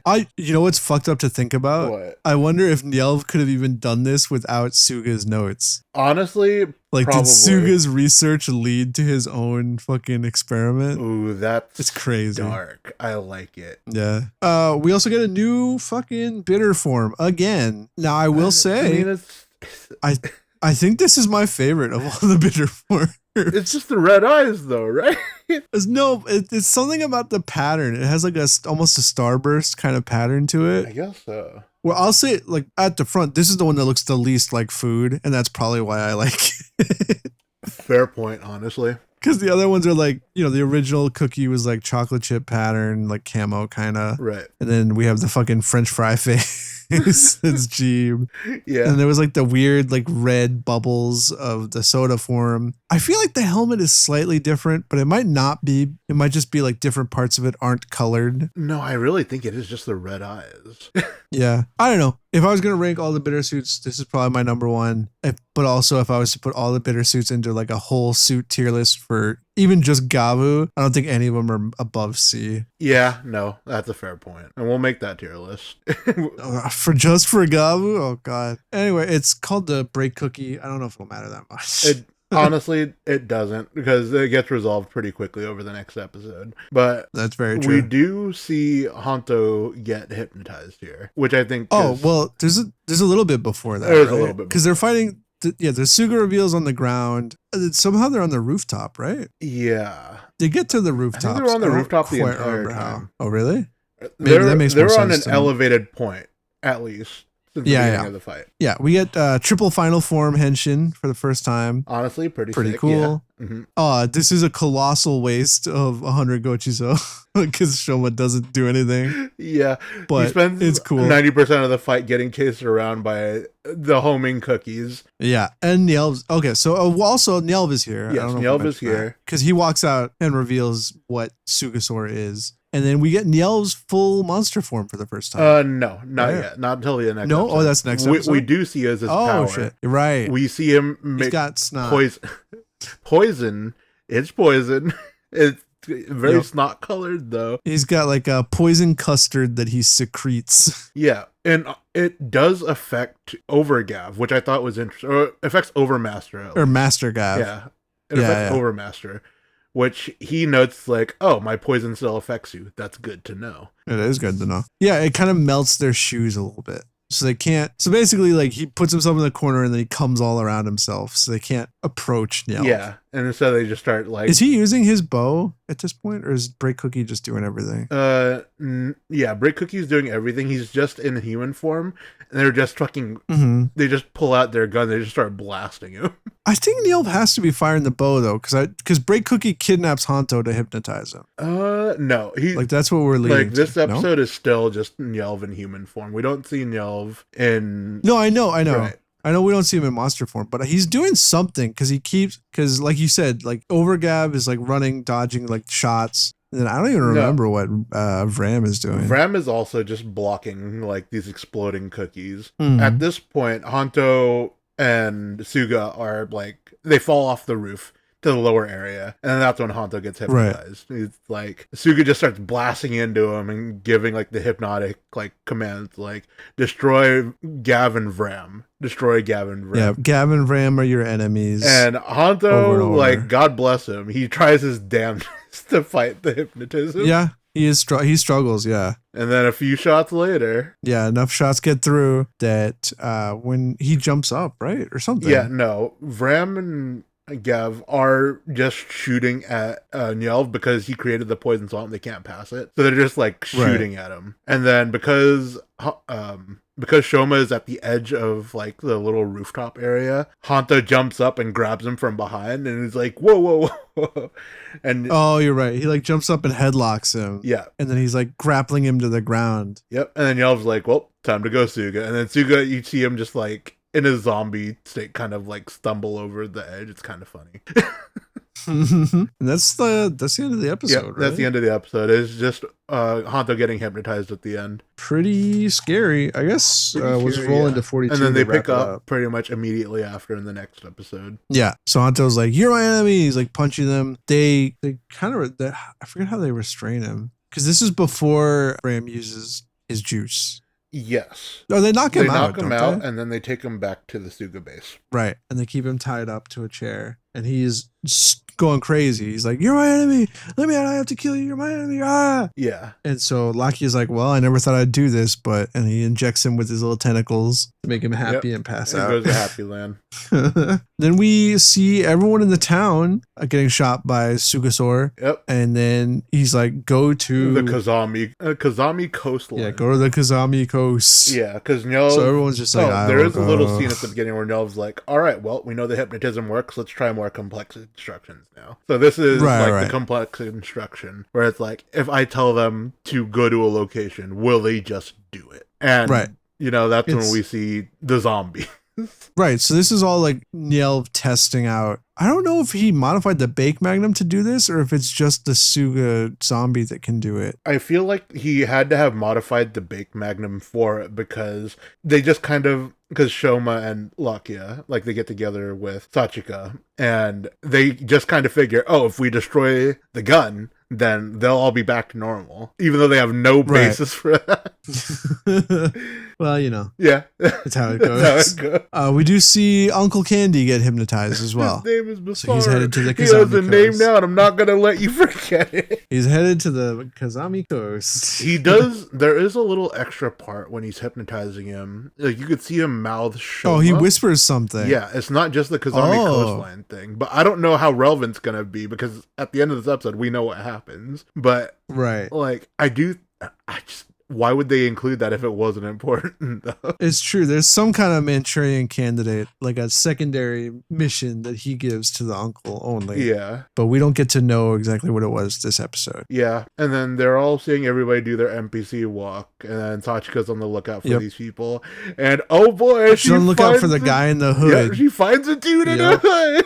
And this is so bizarre. Because if this was real, like wouldn't she call them and be like, hey, I'm here, the guy with the hood is here. Or like take a picture and send it to them. She walks up to his fucking face with her phone out. Yeah. And like gonna take a picture of just his face. And he's like, yeah, what the fuck?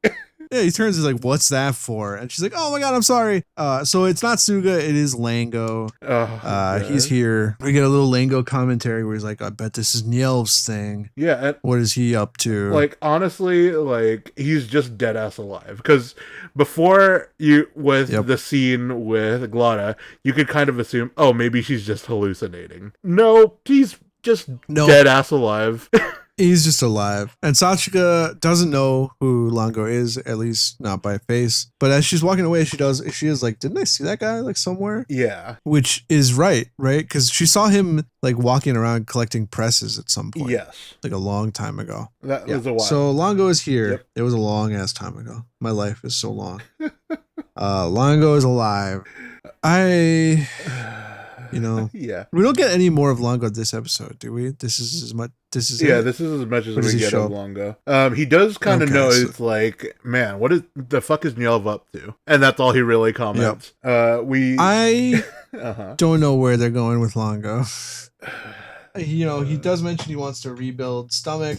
I don't know if we're gonna go towards like he joins up with Shoma like begrudgingly to take down the president, or if like after they take down the president, surprise, Lango was here the whole time. No, after all that shit with like him being hyper racist, I don't see him joining up with Shoma at all. It's true. I think like there's a lot of themes about family with Shoma, about being accepted. That's true. I agree. Like, I don't think they put in the groundwork for that to happen for Lango, but like, I could see an argument for it. Yeah. But if we're going like after the president's dead, boom, Lango, final villain, then he needs like a big power up. Right. Because he lost to Overmaster, and then he's not going to have any backup. So fucking, a la mode and Choco Frappe are both going to be there, presumably. Yeah, presumably. So he would need some kind of power up. I don't know. I was so happy that he was dead, but here he is. Here he is. To spite me. I don't know. It's like you said, they got like 10 episodes. Yeah. I have no idea what they're doing with him. Like, I don't know why they need him alive, but I trust that they have at least a reason. Yeah. We'll just have to trust the process. Yeah. But I will say that whole fake out, like editing him in the intro of the next episode only once, that's cheeky. Yeah, that's cheeky.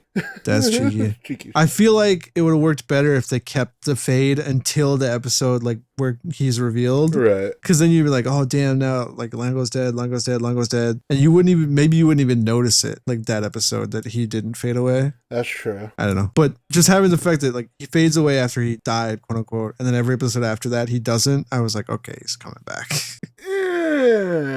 I'm on the fence for it right now. We'll just have to see how it plays out. Yeah, we'll just have to see. We have to give him the leg room. But yeah, so everyone... Oh my God. Okay, we get a dumb scene. Yeah, I didn't like it either. With Hanto. I was not a fan. We get like the angel Hanto, devil Hanto on his shoulders, basically. And it's one's like, they're your enemies. Gavv and Bram are your enemies. And the other one's like, they're your friends. Like, they're your friends. And he's like, he screams. Yep. And he breaks free and he leaves. But we don't know which side won. It's another one of those like, oh, this is going to be a fake out. Like, it was very obvious. Yeah. So they get to the Kazami coast and everyone's just going to walk into the ocean. Like, he's like, well, like, this is my only idea. So he goes full Granute form and injects everybody so they pass out. But who should see this but Sachika? Indeed. This is their first time seeing his full Granute first time seeing mode him appearance in Granute form. And honestly, like, this is a good setup for the eventual confrontation because they did make it a point that he was going to tell her at some point. He just wasn't ready for it. And if this is how she finds out, I don't know if it was he was going to tell her, but he was worried about how she would think of him if she found out. Right. which plants the seed for me as a viewer to expect that kind of thing to happen, like that conflict. Yeah. Which hopefully this is building on. But yeah, they do make a point to show her reaction to seeing him do it. So I think we're pretty much guaranteed to at least have something about that come up. Let's go. Nuts crossed. Then we get Suga and Yelv coming out and they're like, well, your toxin's pretty cool. And we get full monster Yelv. I hate it. Full monster Yelv. He is a big poop. He is all brown. Like, he is brown. No, is he brown? I took it more as like black. No, he's brown. He's brown. Okay. You know what? Fair point. He's very fucking brown. Yeah. So my gripe with this is that he's a fucking scientist, and his granite form looks like just any like thug. He just looks like a strong boy. His granite form is the bulkiest of the siblings that we've seen so far. Like it's the worst. Like okay, if that was Longo, I might have believed it. Yeah, I like Longo's more. Yeah, Longo's does look a lot better. Colors and the fur trim is cool too. Right. But yeah, like it just needs something. Like he needs that orange and like black that he has like on his coat and his main design. Right. Because he's just so brown. And also I think his head's like the least interesting shaped of the ones we've seen. Oh, 100%. Like Longo had like the kind of horns. Lada had like the squid head. And he just has like a round head with fucking dreadlocks. Right. And even his human hair dreadlocks. Yeah. And Jeeb and Sheeta, like they were like the wolf twins. I'll say this right now. Like, now that we've seen the whole Stomach family's granite forms, did not expect for fucking Jeeb to be my favorite. You know? Like, when those were introduced, I was like, oh, whatever. Like, they're cool, like little wolf forms. Yeah. But now I've seen all of them, and it's like, I think I like Jeeb's the most, even more than Langos. No, that checks out. That tracks. I don't know. Like, this was a pretty big letdown for me. Yeah. Considering how much I've dick rode Niel. Because, like, he's a scientist, but the granite form doesn't give that impression, right? Like, it feels more like he's a hardened warrior. Oh, I'm sorry. I forgot. He has a little dildo on his head. That too. It's not just round. He has the dildo. It doesn't look good. No. I just don't know. It doesn't give scientist at all. Right. It doesn't even give Niel at all. Right. Like, to be honest. Like, I kind of hated it. Like... What if this is just another fake out? There's no way, right? Like, what if that's not actually Niel? What if it's like a body double?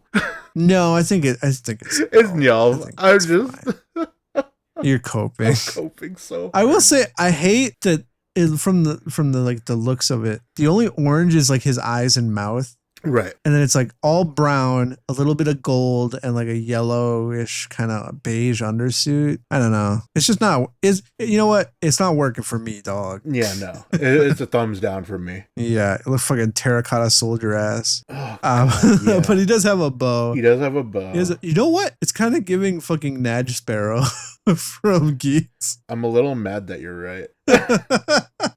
Just like the glasses guy with like the orangey hair and then, the bow and arrow. It's clicking. That's Nudge Sparrow. I will say the fight choreography with him is kind of hype, but it's not Yelv. No, it's not Yelv. It feels like, I don't know. It feels like they generified him. Yeah. To just stomach minion, which makes me wonder, like, maybe this is it for Nielv. Like, I thought, way back when that like Nielv was going to be the surprise final guy, but like, there's so much still on the table. Like, the president's barely getting here next week. Yeah. We still have Lizelle. We still have Jeep. Now we have fucking Lango again. Maybe Glotta's alive. Like, who knows? There's no fucking way. Like, maybe this is it for Nielv. I don't know. I'm so mad if she's alive. But we do end this bit with Nielv like getting away. Right. And the next episode is President. So like maybe Nielv's still in the background. I don't know. I think next episode just introduction to President. Like he could still be like the big bad. Yeah, like he'll show up, he'll mop them, and they'll be like, "Whoa, he's so strong," and then he'll get away. Yeah, that's typically how it goes. That's my prediction. Yeah, so they're fighting the fake Suga and Yelv monster mode, and they go from the beach inward towards like the forest, which is a weird transition.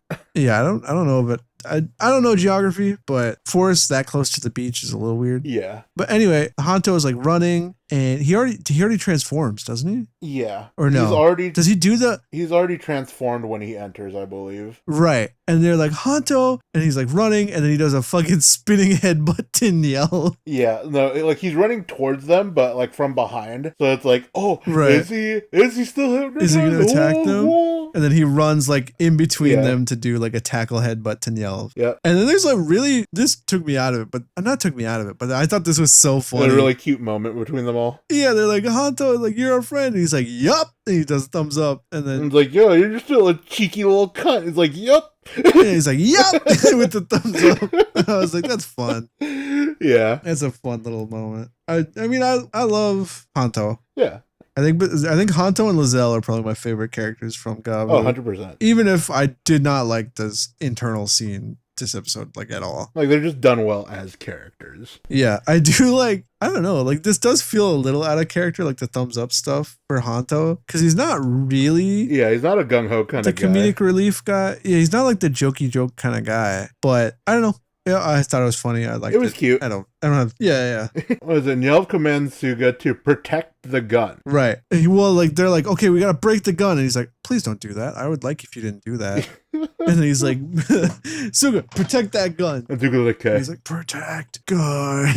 Yeah, he's getting fucking destroyed by fucking over Gavv and Alamode what's his face? Yeah, Alamode mode. Right, and because Hanto's like, give me this guy. Okay, so like I know we said like, oh, like vanilla or choco frappe, like it kind of sucks it doesn't have a weapon, right? But it only sucks in the scenes where everyone else has a weapon. Yeah, it feels kind of bad. Yeah, because he's just kind of standing there. But when Choco Frappe is like one-on-one, it's so fun. Yeah. Like he's just grappling the fuck out of Nyelv and he's like punching the shit out of him. It just feels like way different. You know, it's not slashing, not shooting. He's just fucking boxing, dude. And it's very in character for him because he's kind of just like a scrappy guy. Yeah, he's very like, lest we forget, like the man went from internal surgery to just immediately fighting in a construction yard. Right. Hanto is scraped by doing whatever he can. Kind of just an insane human, if we're being honest. Yeah, 100%. Hanto's not human anymore. No, he's not. Oh yeah, so they break the Magnum. Right. First of all. Yeah, they break the Magnum. And everyone gets released. This is that point that I had mentioned earlier where Nyelv like sees what putting a la mode can do, and he's impressed by it, and there's a very specific line where he says, it always leads back to the red Gavv, huh? Because ultimately what created putting a la mode was the Gavv releasing it from Shoma. And like, right. Honestly, the final power-up for both Hanto and Lakia coming from the red Gavv. Akagava. Yeah, like that's just kind of a sign where it's kind of like, okay, so the strength point is because of Shoma. Even the even the Rastrum gear and like his putting Gochuzos, that's all based off the red Gavv. Right. Like that was Suga sharing data with him to make something. Right. Like Dente fucking cooked on this red Gavv, dude. Like honestly, his actual masterpiece. And I'm sure he sees it the same way as well. He's like, his fucking opus. He's like, oh, I peaked. This is me. I can't build shit anymore. Do they also blow up Suga, right? Yes, they also blow up Suga. So he loses like the hypnotism gun. He also loses like his hypnotism boy. Yeah, he loses his zombie doll. So Suga is no more. Nyelv like runs away, right? Yeah, Nyelv runs away. All the humans see all the common riders. He spits out his cum all over so they can't follow him. And then he runs away. And all the humans, like the Kamen Riders, like turn around and all the humans are like, ah! But thankfully Sachika's still there. And she's like, no, like the Kamen Riders fight to protect us from the Granutes. And everyone's like, okay. And then as they leave, we see Uncle Candyman Masaru. He's sitting in the darkness. Yep. Yeah, he's Googling Kamen Riders. And then he's reading up about Granutes. Connects the dots and he's like, this is what happened to my sister. This is fucked. He's like, 20 years ago? Could it be? Yep. We got Hanto sitting Shoma down, and finally it's like, listen, I have to tell you this before something bad happens, because something bad almost happened. Honestly, good on him for real. Yeah, that's growth. Yeah, that's growth. And now Shoma knows that Masaru is his uncle. Yeah, he's like, that guy that you like, the candy shop guy, that's your uncle. And Shoma's like, oh. Nani? So, you gotta lose an unk to get an unk. Yep. And then you get your little Gozyuger going across the screen, and that's the end of the episode. And preview-wise, we see the president come into Earth with a human form. Yep. So he's gonna fuck some shit up. We don't get much of Shoma's reaction to like the news. We do not. Or anything like that. So we'll have to see. I have long speculated that this would piss Shoma off towards Hanto, and I think, thankfully, I'm wrong. Right. I think they're not going to break them up for a third time. And 8 episodes before the end, there's no fucking way. There's no time for that shit. You never know. But yeah, that's where we're at with Gavv. Obviously the Lango is a huge curveball thrown in right at the end. I thought I had like a vague sense of where we were going with this, and I think I am wrong, as usual. I mean, you were right about Lango coming back, so. I didn't want to be right about that. Yeah. But yeah, so Lango's going to do something. The president is here. He's going to do something. We still have Jeeb and Lizelle on the back burner. They got to do something. Yeah. And Yelv got away, so he can still do something. A lot of doing something going on here. Yeah. So after this, like we said, this is 42, so we have 43 through 50. So there's 8 episodes left, basically. And there's a lot of spinning plates right now. Obviously, this is the time now where we're going to start seeing stuff get resolved. Like, we have to, for the love of God. Yeah, no. Because there's just not that much time. It really isn't. I mean, more time than we initially thought. Because honestly, we were like stuck between, is it going to be 45? Is it going to be 48? We got to confirm 50. So we got a whole ass 50. I think the last 50 was Revice, right? Yes. Yeah. So I don't know. We'll see with Mr. Gavv, and we have Zeztz on the way. We talked a lot about that. Yep. I think that's all I gotta say for this episode. Yeah. Do you have anything else? That's the Common Rider segment for this episode. That's the Common Rider segment, and it only took my entire life. Yeah, it did. Speaking of, I think it's time for a little bit of segment change. Go Gozyuger. Oh boy, we're back to the good old formula. Yeah. This is very much a return to formula for Gozyuger. I guess we got a little bit of that with the Sports Day episode. Right. So really, it was just like 15 and 16 that was like, what is happening? What is going on? Yeah, no. Those episodes made us lose it. Like... Yeah. This very much feels like it's back like the beginning, except Polar is here now. Yeah. Well, no, this episode's fucking weird. 18? I like this episode. You like this episode? This might be my favorite episode. I am so on the fence on this episode, like, holy shit. I just think it's funny. I like when, I don't know, if they're not going to be like the serious plot-driven episode, I like if they just make it really funny. That's true. It is very, like, gaggy. Like, this entire episode is absolutely ridiculous.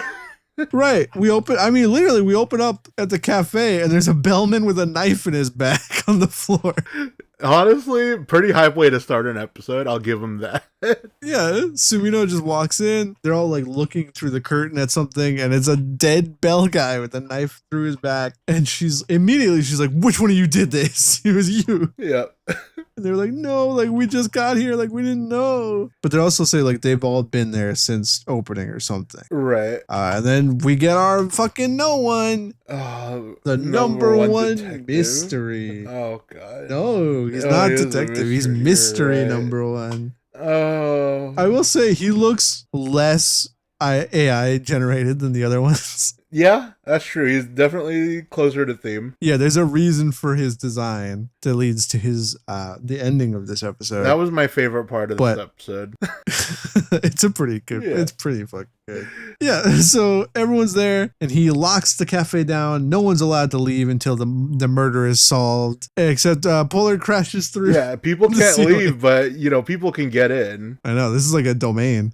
Oh god, this is a real Ikitenka. This fucking mystery domain expansion. Mm-hmm. Masaru shows up and he's like, obviously I'm the best detective. I'm like the god. I'll solve it. Right. And Bear Kuma comes from a different place. Ooh, that's relevant. It's very relevant. They're like, why is this a mystery? Sumino, you could literally read minds. And then and she says her power doesn't work on other ring bearers. Yeah, which has been mentioned before, so this is more like a reminder. Oh, I didn't remember. It's okay. I needed it.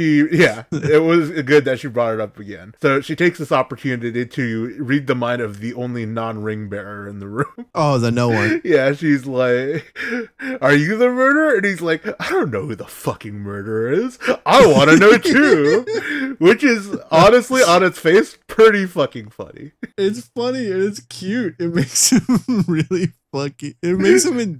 This is my favorite no one I think we've ever had.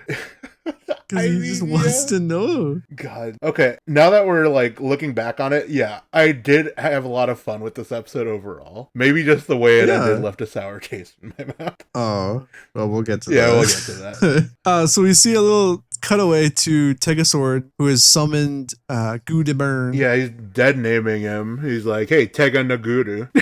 Yeah, he's calling him Tega Naguru. So first of all, that's fucking rude. Yeah, hella rude. Second of all, this fucker can't even be bothered to turn into a robot form. No, he's literally like he's talking to his son as the hand. It's pretty stupid. This asshole, dude. Everything. Maybe Mashiro's right about Tegasword. Well, Tegasword does say, "Hey, Mashiro kind of sus though." Yeah, he's basically like, "You don't know this guy. Like, do not trust him." And Teganeguru's like, "I'm fucking good at burning out, Dad. You don't fucking own me." Like, you literally dead named me. Kindly shut the fuck up.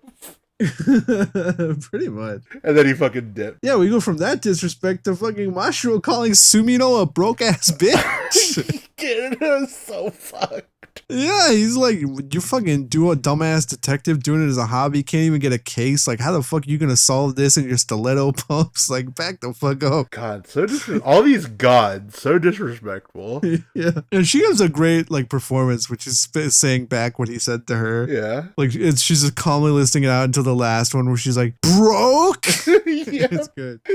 Oh Jesus! And so he hyposits that it was Hoeru, right? Oh no, they go into the interrogation room. Oh, you're right. He's interrogating them, and that he's looking for a reason that they would have done it, or alibis too. He's looking for alibis, and he talks to Hoeru, and he's like, so Hoeru's like, "Oh, I was filling out my resume," because he's looking for a job. So you have no witnesses. He's like, "I think." And he's like, "You killed him." Yeah, you killed him, so you could melt his head for money. And Hoeru's like, "I didn't do it, but you can. Tell me more." Yeah, Hoeru's like, "I didn't do it, but would that work?" Man is on the grind. He needs the money. He needs money. How is he still living here? He cannot afford anything. Yeah, no, that's insane. It's so funny. And then fucking Rikuo was on like an Instagram live. Yep. And they're like, "That's sussy." And then Ryugi's like, "I was composing the 9 billionth verse of Otega Sword Sama. Allow me to sing the entire thing." And then they're like, "No." Yeah, we'll pass. And Joji was like, "I was playing darts or something." He was partying. He was partying, but then he fucking loses it, and he's like, he doesn't want to get murdered. Yeah. He's like, "I don't want to die. One of us is gonna die. The killer's here. I'm out of here." And he leaves the interrogation room, and they all come out after him, and he's dropped dead. Pretty good. And they reach down for his pulse, and they're like, "He's dead." Yeah. And then fucking, what happens next? They hear something happen outside, and they go to check what's going on. And what the fuck? Fire candle is here? It's like, because it turns out this dead bellman was his second best friend in the world. That was his old drinking buddy. Yeah. And he's setting up a little shrine for him in the cafe, like in the balcony. Okay, honestly, we've been talking about like villains, and we've been talking about how good we've got it in Gavv. Fire Candle, like, he's the best. I love Fire Candle. Fire Candle, we're going to talk about him later on, too. Fire Candle making some big waves. He is. But not in this episode, because he immediately gets killed. Okay. Ryugi is like, "You're suspicious," and he drags him into the interrogation room. Yep. And then they both scream, and everyone runs in there, and they're both dead on the table. But they had enough time to write out a clue in blood. And it looks like 72. No. And Rico was like, "Oh, so Joji did it?" Like, and they're like, "No, he's 87. Are you stupid? Idiot. Oh, God. And then, but she points out it looks like it could be read as Kuma. Yeah. Which is bear, which is Mashiro looking suspicious now. Ooh, hella suspicious. And then they go outside.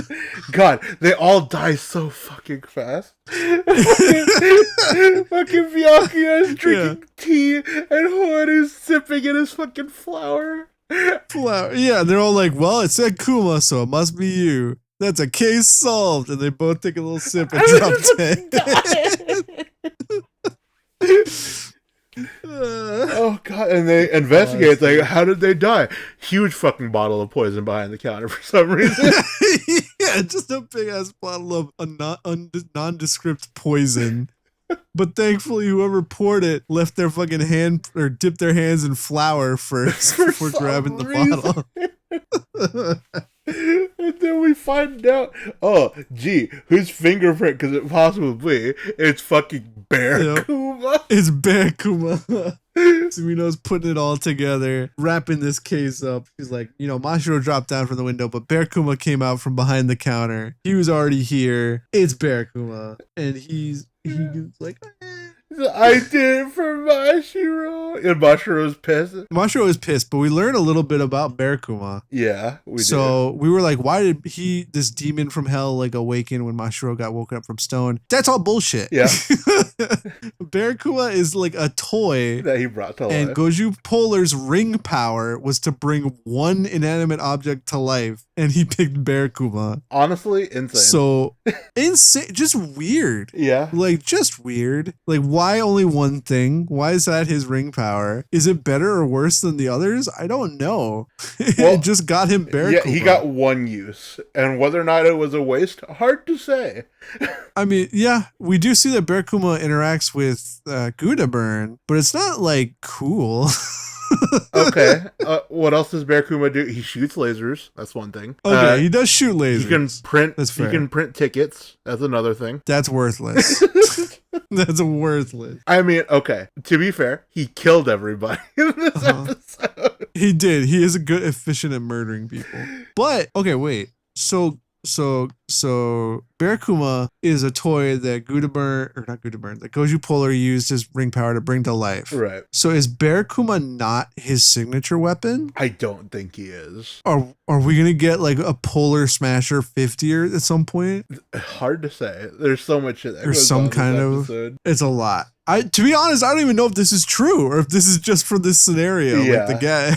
It might just be for the gag. Because why they introduce him as like this demon from hell. Yeah. And like, why would they do that if he's just a fucking toy? But also, how did a toy get to the end of the universe where Mashiro was? Yeah, no. Because we saw in the flashback, Bear Kuma was there, right? Right. God, so many questions. I don't know. This is Goju. But Bear Kuma is talking about how he did it for Mashiro, and Mashiro is pissed at Bear Kuma. And Sumino, for whatever reason, defends him. Yeah, he's literally gonna break Bear Kuma right then. But Sumino's like, if you harm the culprit, you're no better than the killer. That's not a detective. Honestly, that's a hot take. That's fair. I mean, you shouldn't harm the culprit if you've got like an admission of guilt and like they're gonna go to jail. Right. But also, I don't think it makes you as bad as the killer. Yeah, it was definitely a hot take. Yeah. But I mean, this proves that she's the detective and he's not, which I mean, her solving it already kind of proves that. Yeah. Makes it definite. And like after everybody has their Bear Kuma, God, there's also the part where Bear Kuma's like, I'm gonna fucking fry myself now. Oh yeah, he's gonna go in the deep fryer. He's about to commit suicide. He imagines a Bear Kuma fucking like a Bear Kuma cutlet. But Sumino stops him. Everybody is like, all right, well, we solved the mystery. Time to kill the no one, I guess. Yeah, they solved the mystery, so everyone just comes back to life. And they're like, okay. And then they just start punching the no one. He didn't do anything. He didn't do anything. Sweet guy. But we know how he died. Oh, we do know. So obviously like Fire Candle, Bellboys, they're all taking everyone's occupied. Right. Except Sumino, who's fighting the no one. Yeah. And he's like, I'll give you the title of being the #1 mystery solver if you can figure out what this design on my shirt means. And then she puts it together. Yep. Yeah, she's going into like her mind palace, like the NCIS meme, like where they're thinking really hard and the shit's floating around. And she's like, I know. Or what is it? It's like there's an S on him. There's like a dead body outline. Yeah, and then the weapon is a circular object. So she pulls out the fucking ring for Gohan. She pulls out the Gohan ring. Oh, yeah. She changes to Gohan red, and she throws a wheel at him. And she's like, the mystery on your shirt is me. I'm the killer, and it's your future. And he's like, oh, you got it. And then he died. Yeah. Oh, it's so stupid. And then the guy who was dead at the beginning, the drinking buddy, the Bell, he comes in his mech, and she goes into Gozyuger Black, Tegasword Black, I mean. And then Gyarus shows up too, and they fuck up that guy. They fuck up that guy and they start fighting each other. Yeah, because she's like, I didn't need your help. And he's like, oh, couldn't I just repay the favor? Yeah. And then from the smoke emerges the return of Black Daijujin. But it's not just Black Daijujin.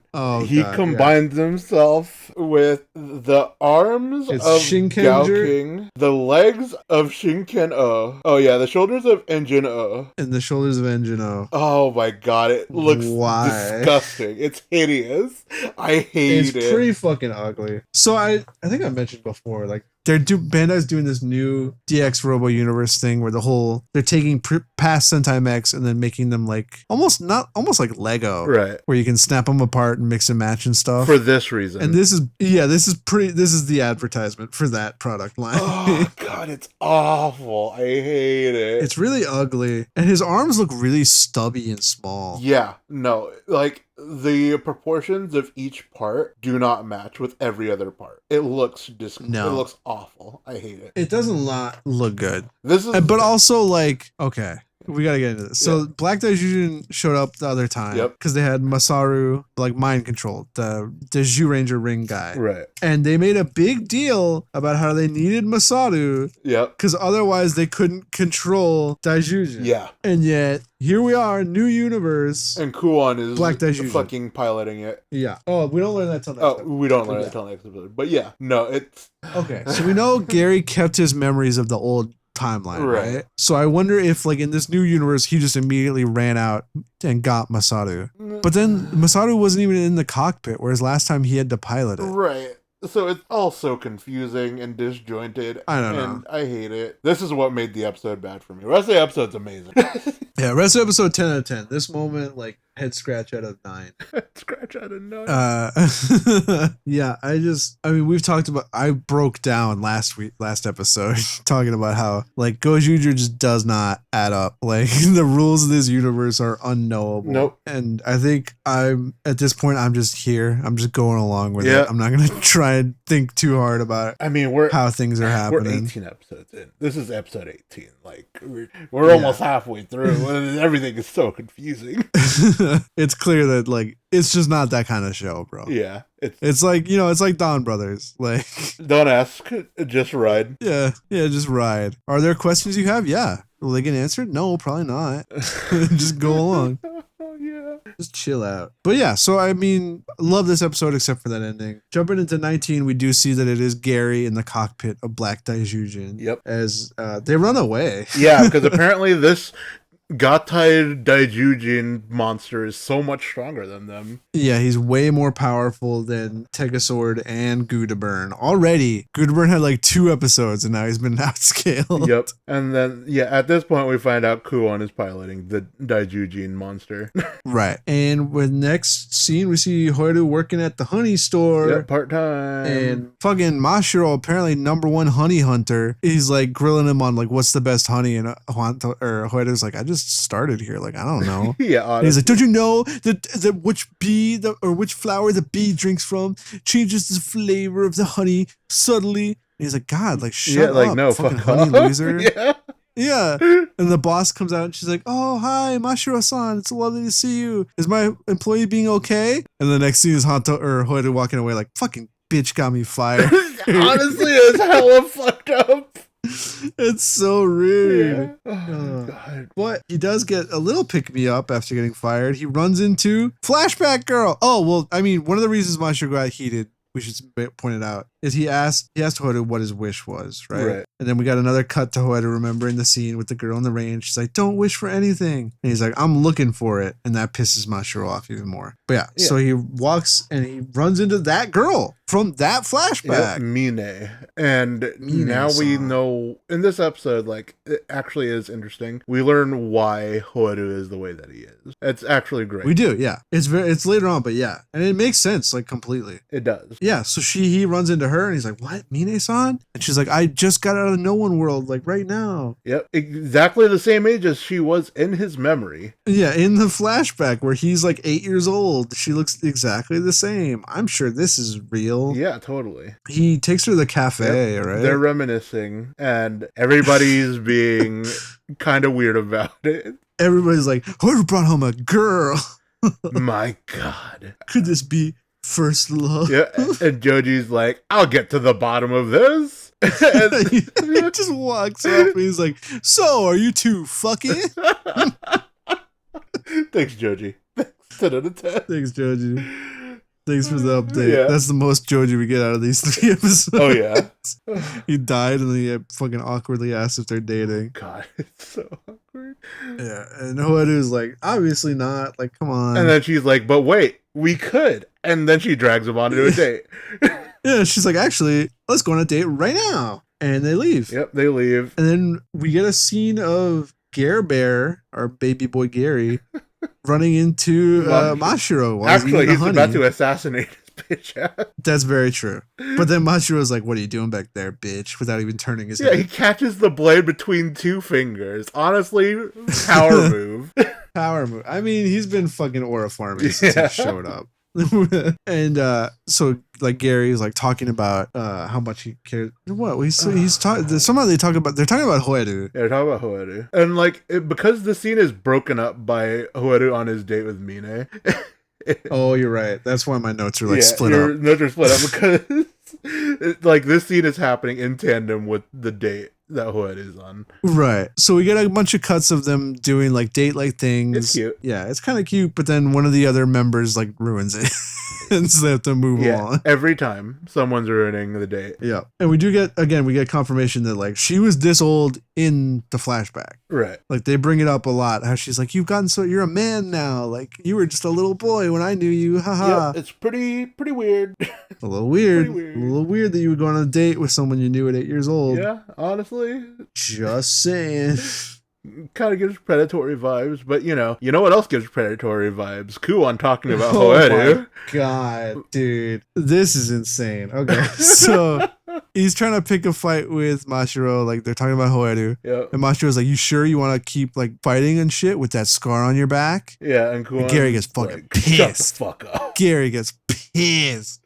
So like Mashiro, I don't know if it's because of the 10,000 years thing or if he just has like crazy vision or whatever. Right. But he knows about the weird galaxy scar on Kuon. Right. Which again, I'm still of the belief that Kuon Gary is not, what was the real brother name? Hidetaka or something? Yeah, I still think it's someone wearing like his brother's skin suit. Ugh, yeah, you're probably right. That's what I'm believing. I mean, he is still really creepy about Hoeru though. Yeah, he's still creepily obsessed with Hoeru. He's like, he calls him his only hope. He's my fallen angel. Oh my, no, he calls him his sweet angel. Oh, a cute angel. God. Cute angel. It was so creepy. It's disgusting. It's like, my angel's gonna become a fallen angel pretty soon though. And Mashiro's like, yo, what the fuck are you talking about? Yeah, Mashiro's like, because at this point, like, obviously they're still, like, they're not friends. But he's like, what is he talking about? Like, clearly he just told me he's going to do something to fuck with Hoeru. Right. So that's how he's going to get brought into the fold later. Hoeru is with Mine on the beach. Right. Everyone, like, catches up and they're hiding behind, like, a log to watch them. And she made, like, a whole ass picnic that she was just carrying around in all the other scenes, I guess. Yeah, I guess so. But, like, at this point, we find out why Hoeru doesn't have any wishes or any desires. Because because in No One World, they only possess your body. The No One's can only possess you if they find out that you have desires or that you have a wish. Right. Since, that's what ties them to, like, the person. Yeah, it's like what we've seen where, like, if a human has, like, a wish that synergizes with them, they grab them and, like, absorb them to get corporeal, I guess. Right. So apparently the same thing would happen in No One World. Yep. And then Mina is like, we don't want that to happen, so you have to, like, suppress these things. Mm-hmm. Wishing is dangerous, literally, like what she says. Which, honestly, valid. She kept him safe. Like, it all makes sense. That she did. This is the one thing in this show that has made any sense. Why Hoeru doesn't have a wish is for safety. Like, that totally checks out. Yeah, he was at risk if he ever wished. And, I mean, he spent his entire life there, basically. Like, as far as we know, he got out of No One World maybe like a few months before the show started. Right. Because the only thing we see of him after he gets out of No One World is when he goes to visit his parents, and he looks the same. Yeah, he does look the same. Like, it can't have been that long. I'm inclined to believe that a lot of time has passed. Well, it's been at least like 10 years, right? Because he's a little child when he's in No One World. Oh, I mean, like, since the beginning of the show, I mean. Like. Oh, yeah. Since he got out to the beginning of the show. Yeah. I agree. She's like, well, the reason I was able to come back and come out of No One World is because I wanted to tell you that, like, I want you to dream. Like, I want you to wish now. But before she could tell him that, she gets fucking. No, she tells him that. Oh, yeah, she does. And then she's like, and then she's about to say, I love, and then bam, bam, bam. So anyways, I just started blasting motherfucking Kuon Garrett, and I like how it's no surprise. Yeah, like, who did it? It just immediately is like, Kuon. Yeah, and then everybody else is there because they've been watching Hoeru from behind the log. They're like, fuck, we got to do something. They all immediately transform and they all start fighting Kuon. Yeah, I like how everyone is like worried about Hoeru at this moment. Yeah, like, it's very like, they all know, like, this is devastating. Like, this is a Sentai. This is what we're looking for. Right. Oh, and Kuon reveals that, like, she was a ghost the whole time. Yeah. She died long ago in No One World. Like, she never made it out. Honestly, pretty fucked. But he knew she had, like, this lingering regret, and so he used that to bring her to the world, essentially. One would say just so she could meet up with Hoeru. A desire. Oh, Grand Prix. Yeah, so he used that to bring her to this world just so she could, like, meet up with Hoeru so that he could kill her in front of Hoeru. Honestly, yeah. Devious plan. Like, it probably would have worked if Hoeru wasn't a fucking Chad. Mm-hmm. But what does he want from Hoeru? Like, he calls him his only hope, like his cute angel, all this stuff. Right. So clearly he needs something to happen from torturing Hoeru. And we even got, like, when he was first introduced, like, he had Hoeru basically join his side as, like, a mindless soldier. Right. Well, like, is that what he wants? Or is there something inside Hoeru that will get released if he gets, like, mind broken? Ooh, that's interesting. I actually didn't think about that. Why is Kuon right. all of this? Right. Okay, like, obviously he's like weirdly, I'm not going to say, but he thought, my cute angel, he wanted to have him at his side before, but calling him his only hope, especially after they bring up the scar, makes me think it has something to do with that. Right. Like, maybe if Hoeru, like, gets mind broken or something, he has, like, a power inside of him that'll heal the scar or do something. I mean, I don't know. With the Wolf Decaliber, he can cut holes into dimensions, so maybe it has something to do with That's true. But I mean, well, we have Kuon has his own Wolf Decaliber, but I don't think we've seen it do the dimension thing. Right. Huh. So maybe, but does he want to just cut a bigger hole in his back? These are maybe. Oh, what if it's not something like going inside the brother? What if it's something trapped inside the brother? And he wants Hoeru to use the Wolf Decaliber to cut him out of the body. Now that I think about it, the scar on Kuon's back kind of looks like, when they cut open a No One and they pull the body of the person stuck in the No One out? Yeah, and there's like that weird void. Yeah, like the galaxy that's kind of void. what it looks like. So maybe there is someone trapped inside of Kuon that he wants Hoeru to pull out. That's an excellent point. Maybe. Oh. I don't know. This show could fucking tell me that there's nacho cheese in there next week, and I'll be like, well, I guess there's nacho cheese in there. I guess that's what they were building towards. I don't know. It's Gozyuger, bro. It's Gozyuger. Yeah, but, Mina gets shot. No, I think you're... Uh-huh. Yeah, I think I got it mixed up. I think he's holding her after she gets shot, and that's what she tells him to dream now. I think I was mistaken. Then she's telling him, it's like, I just want to tell you that it's okay to wish now. You're not in no one world anymore. You can have wishes. Mm-hmm. And then she fucking dusts away. She disappears. Yep. And then he downs all of the fucking food. Well, Mashiro shows up at this point. Yeah. He's like, damn, man, that sucks, doesn't it? Well, don't worry. I'll handle this one for you. You can just be sad. Yeah. And Hotaru just walks over to her picnic and fucking eats everything. And he takes everything. He takes Mashiro's honey, downs that too. Yeah. This fucking squeezes the whole bottle into his mouth. And it's funny because Mashiro's looking at him like, what the fuck? Yeah. Then he does a big howl. And he's like, I'm not number 2. I'm Tono Hoeru. Like, no matter how many times I get lose, I'll use these hands to grab what I want. And I'm going to search for what I want. That's right. That's our boy. Goju Wolf, baby. I think I mentioned it last episode. I'm all in on Hoeru. Like, at the start, I was kind of like lukewarm towards him. And now, like, I like him a lot. I mean, it helps that he's like the only member of the team that's really developed. Yeah. But I like him a lot. He's super I think he's a very good red. I think he's a great red. Like, very much on the same page as you.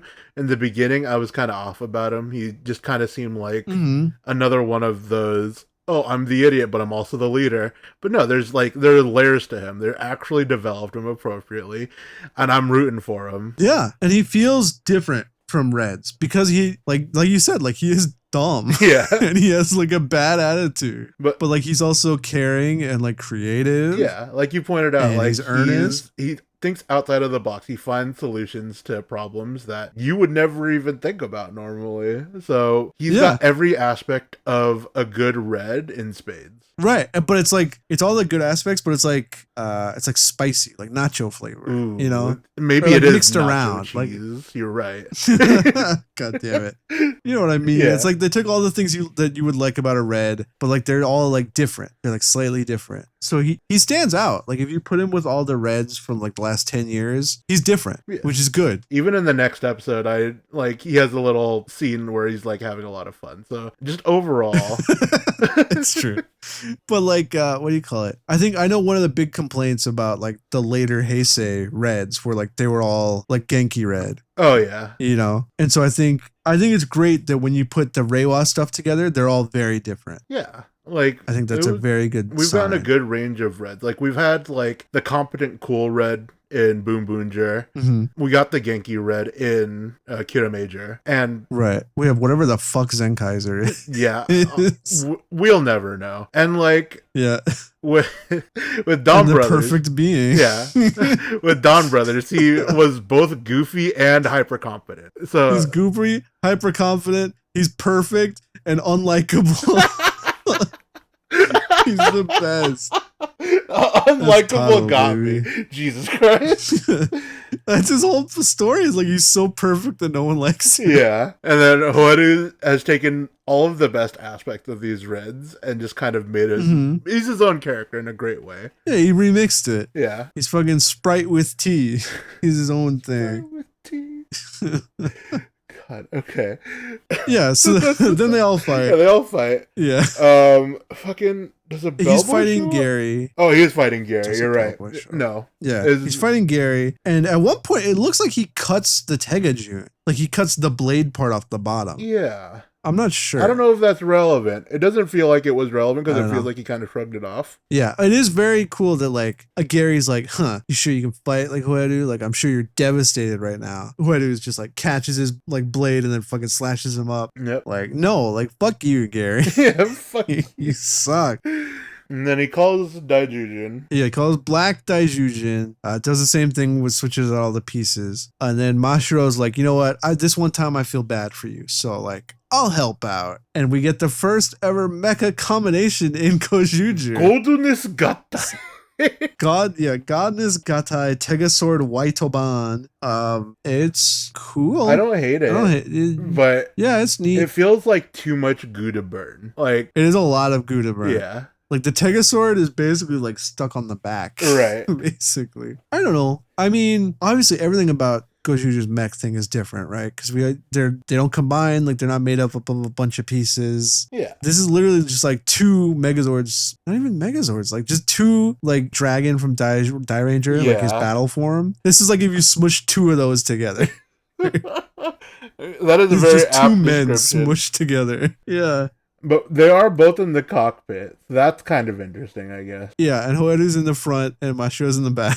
Yeah. Oh, they have finger missiles like Dragon Caesar, like the Dragon Zord. Yes, That's do weird. have. Yeah. Like, considering I don't know neither why. Tegasword nor Whiteburn, or God, not Whiteburn, Goodburn, like, have that aspect. Like, it was weird that they decided to have it here. Yeah, I don't know. It was just, why? But they're fucking up Black Daijujin, and he explodes. Yep, Daijujin fucking dead again. Yep, Gary jumps into the ring. Thankfully, there's a ring behind the chair in the cockpit. Yeah. So he teleports through the ring. Black Daijujin fucking explodes. Will it come back a third time? Oh, God, I could do without it. I don't know. Like, I just don't know. Like, I don't know how they got it. I don't know if it's repairable. Like, Bouquet repairs, like, all the stupid bellboy mechs. Yeah, she repaired Fire Candle's mech. Yeah, did she repair Black Daijujin? Could she repair it from this? We'll never know. We'll never know. The world may never know. But we do know one thing. Mashiro's got a little bit of respect for Hoedo now. Just a little. Yeah, he calls him by his name at the end of the episode. Yep. And Hoedo's like, what'd you say? And he's like, nothing, number 2, what up? I didn't say anything. Baka. Oh, and Hoedo's like sucking on a flower, and then Mashiro wants to really be feeling and that Hoedo's heartburn. like, that's my fucking flower. Yeah. He's like, that's my flower, bitch.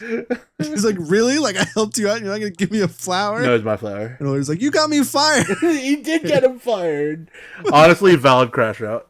Yeah. So I think, it's always different from season to season how quickly the 6th Ranger gets like integrated with the team. Right. And I think it was cool having this weird built-in rivalry with him and Hoedo, but I think, this is like our first inkling of like the team meshing together a little bit. Cute. It's cute. It's fun. This was my favorite of the 3 we watched. Favorite episode? Oh, I don't know if we mentioned it. Yeah. Well, I did like, I love, it's so stupid when I'm like, I think the last episode is my favorite of the whole season. And then I'm like, this one's my favorite.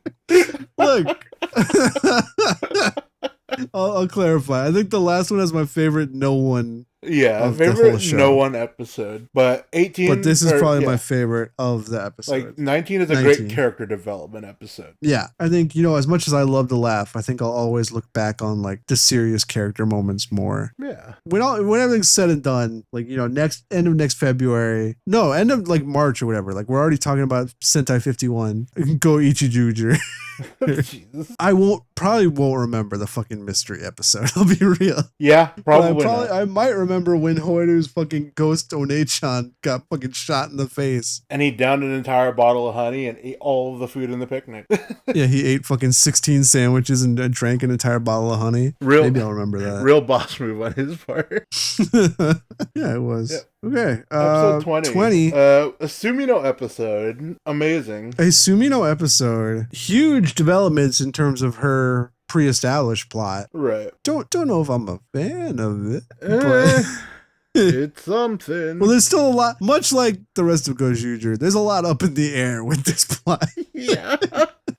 So we run into the number 1 Gyaru immediately. She is disgusting, but okay, it's funny. I understand that Gyaru as a fashion sense in Japan is divisive. I like it. I am okay with the ones that aren't putting on the blackface. Fair point. And I'm just saying blackface because it's like they make their face tan. Like, I don't actually believe it's racist. I'm cool with Gyarus except for the ones with the heavy like brown makeup like all over their face. Yeah. They look scary. That checks. I get you. And which this no one is clearly based on. Yeah, this no one is very clearly based on. We kind of get straight into it too because we start with her appearance. Rikuo and Kijo immediately get Gyaru beam. Oh yeah, she has a Gyarification beam. And they are become Gyaru. And honestly, Rikuo kind of rocks it. They're transformed when it happens. Yeah, right? they're transformed when it happens. Yeah. So they get like the hair like glued on the helmets. Yep. And like skirts and stuff and nails. It's a lot. It's funny, Yeah. This is a funny episode. It's a funny, silly one. Very ha ha hee hee. But then who should show up but Otapun?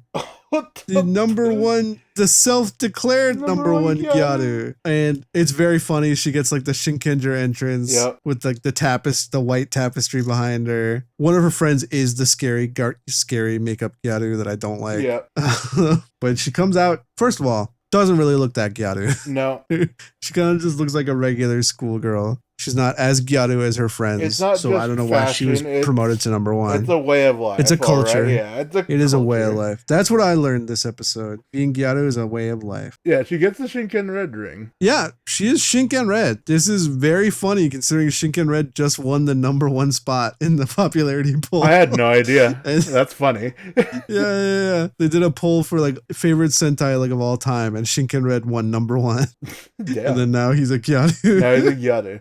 They do a cute homage to the OG Shinkenger like change though, where instead of the kanji for fire, it says he and hiragana. It's just, that's cute. It's funny. Yeah, it's funny. It's a great reuse of like, like the big thing with Shinken Red, spoilers, is that there was a female version of it. Yes. And I don't remember if we saw that used in Gokaiger. It's been a long ass time. But this is a great play on that, where it's like, whoa, Shinken Red was actually a girl, and now it's like, oh, Shinken Red's a girl. Yep. In fact, later on, we get a reverse of the Shinkenger Red reveal. We do. It's pretty fucking hype. It's fun. This is a fun use of that concept. Yeah. But yeah, you were saying the ring power. The ring power is also an interesting take on the original Shotofun's kanji usage, where, they would write the kanji and it would correspond with whatever element they would use. Mm-hmm. Gozyuger's take on this is whatever color she uses affects how the person feels. Yeah. It's certainly a take on it. Yeah, if anyone out there is familiar with One Piece, it does remind me of Miss Golden Week. Oh. She's the painter from Baroque Works on what's that island called? Little Garden. Yeah. Where if she paints you with like the symbol and the color, then you feel that emotion. Yeah. That's what it reminded me the most of. Yeah. But yeah, interesting take. Kind of a trash ring power, not gonna lie. I mean, from what we've seen, definitely bottom of the barrel here. Better than super hearing and smell, though. I'll give it that. So yeah, she uses that to like make a bunch of the bellboys feel cold, and then she like chases off the Gyaru no one. Yep. And she's like actually like strong, like she's fighting. Yeah, she's not a gag character. No, she is not. Like she's competent with her usage of the ring, and honestly, we're down for that. Yeah. The one like defining trait of Shinken Red, at least in my mind, from someone who hasn't watched all of it, is like he was the one who was like diligent with his training and like fighting. Right. And stuff. He is, as we talked about, like one of the competent Reds. Yeah, he's like the cold, competent Red. And so having her be like this big, bubbly Gyaru, but then still like, oh, she can fucking go. Like, she's fucking fighting for her life. It's cool. It's a fun juxtaposition. Yeah, like, honestly, like, considering, as we've discussed, Gozyuger doesn't feel like an anniversary season. Like, this felt, you could feel the love for Shinkenger in this episode. Yeah, much like how we got, like, a lot of Gao Ranger, like, allusions in that two-parter. Right. I feel that same kind of care in this Shinkenger representation. Maybe it may just be a bias of whoever wrote the episode. Like, that's very much a possibility. It's true. Like, maybe they got people who's like, oh, my favorite Sentai was this Sentai. And it's like, all right, you'll write this episode. It could be. I don't know. I mean, we're going to get to it in the next scene, but even more Ring Warriors got off screen. So I just don't know. Yeah, fair point. I don't know what. So she de-transforms, so do all day. Turns out Riko and Joji got Gyarufied through their suits. Riko looking kind of good, though. Not going to lie. He's kind of rocking that look. Loki looking better as a trans femme than he did as a cis man. Okay. Also, like, they did a TikTok of them in, like, these costumes, and I did have to double take on Rico.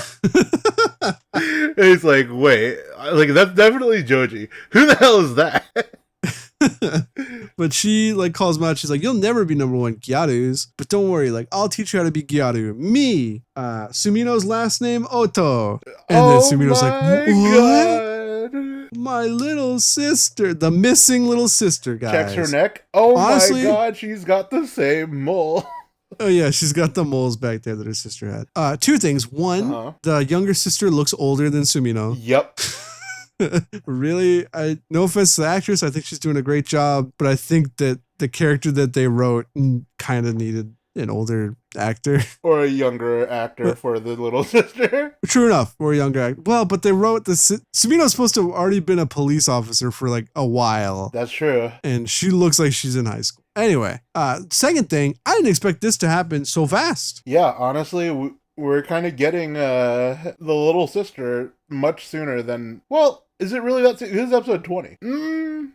I mean, but like, this is her plot, you know? That's true. She was introduced, like, this was her original desire before she had to weirdly generify it for Tegasword to be satisfied. We are getting kind of like... There's no way they resolve this, right? Like, if they resolve this, what's the point of her character arc? Yeah, that's right. But I mean, just having the sister being here is crazy to me. Fair point. But you're right. There is a big hole that this episode kind of dances around, which is like how the sister got from A to B. Yeah. Right. And we get like one line about it that's pretty vague. But so maybe her overarching like storyline isn't going to be so much finding the sister, but figuring out what happened. Right.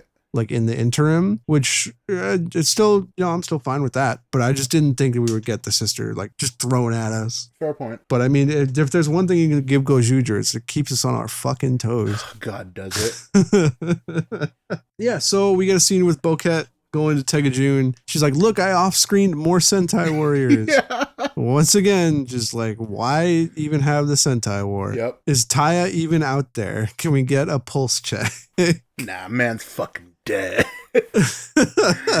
So she hands over the rings, and then she's like, well, Fire Candle, do you have any fucking rings for me, you loser? And Fire Candle's like, listen. Like, I'm trying I'm fighting the I'm trying to get the Gozyuger rings. Yeah. And she's like, if you spent more time getting me the other fucking Sentai rings, I could give birth again already, stupid piece of shit. Honestly. And he's like, yes, of course. Fucking hella rude. He's like, why? It's like the boss where he's like, of course. When did I think of it? It's so genius. He's like, Sentai rings. I love it. I love Fire Candle. He's fucking stupid. Yeah, he's the best. Yeah.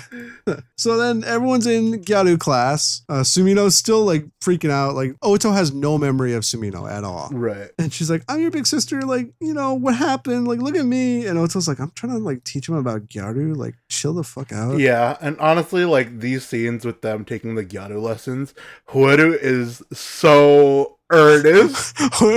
He is so invested in understanding this. Like, I mean, if you think about it, like he never went to school, basically. Yeah. So like just having him, like we talked about him being a great red. This is one of those things where it's like, yeah, I'm cheering for him. He's doing his best. It's so funny. It's really cute. Yeah. Yeah. So they're all going to Gyaru class. They're learning like slang, how to type with nails. 10 out of 10. Yeah. And then we finally reveal that the ring. After class. Is it after class or after the fight where Oto talks about? No, they're talking about it after ring. the class because they're all like doing Gyaru things. And right. she's like, yeah, I don't remember anything. And they told me that if I lose the ring, I'm going to lose all my memories, or I'm going to become the way I originally was. Yeah, she was like, apparently I was in some kind of big accident, right. And I wasn't awake until the ring found me and woke me up. And they told me if I lose the ring, then I go back to being coma, basically. Right. Which again, like math ain't mathin'. Like we know she was kidnapped. Like what was this accident? Why was she in a coma? Yeah, and Sumino's outside listening to all this, and she just kind of figures, oh, I just need to get the ring then. Oh my God. Okay, there's a big scene. Yeah, and then there's a scene with Rikuo. Yeah, he comes out, he's trying to comfort her, like, hey, like, I know it's not what you imagine, and like, shit's rough, whatever. And she brings up the man with the gray eyes. And he reacts. Yeah, he's like, gray eyes. And she's like, yeah, like that was the witness, like the only witness testimony we had, saw a man with gray eyes. And he's shaken. Okay. So I wonder if, yeah. Okay, a long time, when this was first introduced, we were like, this is a red herring, it's no way it's Rikuo. Yeah. But now I'm wondering if Rikuo was the gray-eyed man, but not the culprit. Like if he was just there when the shit went down, you know what I mean? Possibility. And like the eyewitness only remembered seeing him. It still feels like a red herring to me. But they brought it up again, so that means it's important. It's like you said, they just gotta remind us. Yeah, they just gotta remind us. People would forget. We'd forget. Fair. We forgot about, Sumino being able to not read the ring bearer's mind. Yeah, I didn't remember that at all. Anyway, so they go find the number one gyaru to have a gyaru off, but Sumino's not there. But everybody's a gyaru. Oh my god. Oh my god, is everyone a gyaru? And they compete in some gyaru challenges, like typing with your nails. I do think that's a great gag. Yeah, and being chatty, like keeping a conversation going. Yep. The most important gyaru abilities. And she has a boyfriend. She does. No one's and fucking Bellman can date and be in love. And his name is Surf Mega. Oh, you wrote it down. I didn't even bother. I hated that I wrote it down. Because, if they get a name, they're fucked.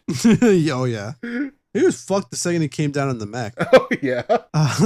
Yeah, and then Sumino shows up gyarufied. Honestly. And not only is she gyarufied, she's the best gyaru. It's kind of cute. Pretty cute. Not gonna lie. Kind of cute. It helps that Sumino herself is cute, I get it. They have a little gyaru off, and she's given like attitude. It's pretty good. And being true to yourself is the gyaru way. Yeah, like a perfect gyaru. And then everyone henshins and they start fighting, and we get a sisters themed insert song. Yeah, like Sumino and Oto as Shinken are wailing on the number one gyaru. Yep. And we get like a sisterhood insert song. It's pretty cool. Yeah. And then they I forget who's fighting the guy in the mech in the background. Is it Mashiro? Does he just show up? Mashiro does show up, and then they become Whiteburn again. Oh, okay. Honestly feels like overkill for this guy. 100%. They did not need to do that. Surf Mega, they did you dirty.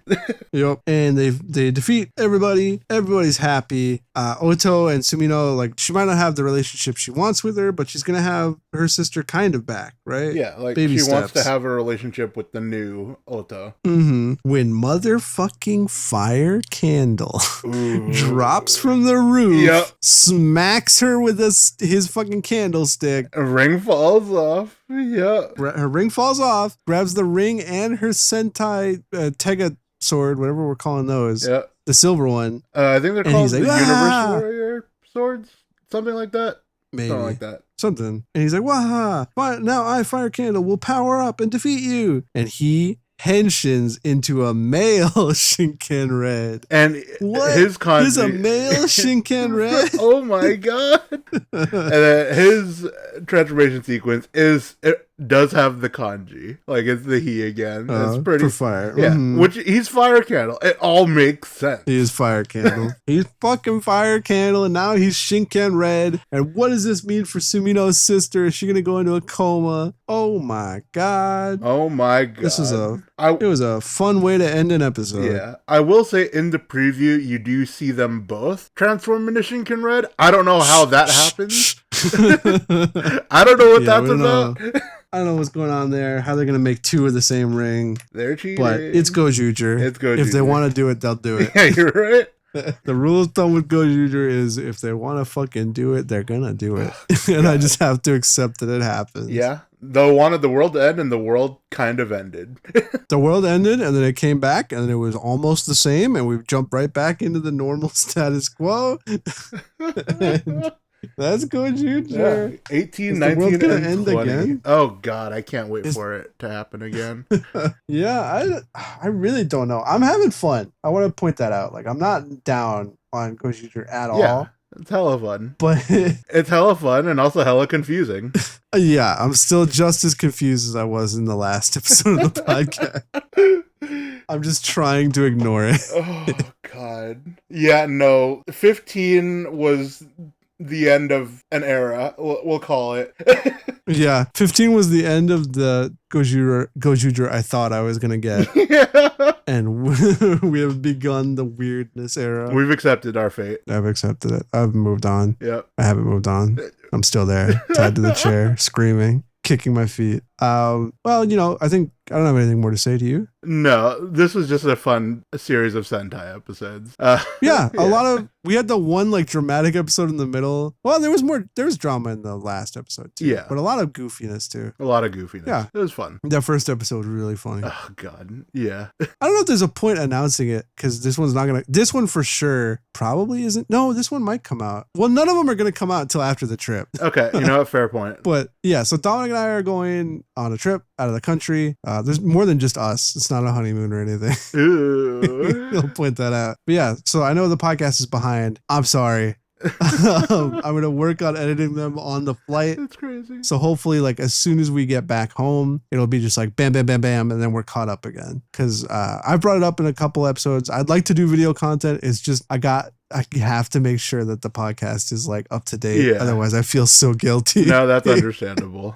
We're working on it. We're working on everything. And so the next episode after this one will be, this one's already a huge episode, but the next one's going to be even bigger because it's going to cover a lot of shit, like 7. Oh my God, yeah.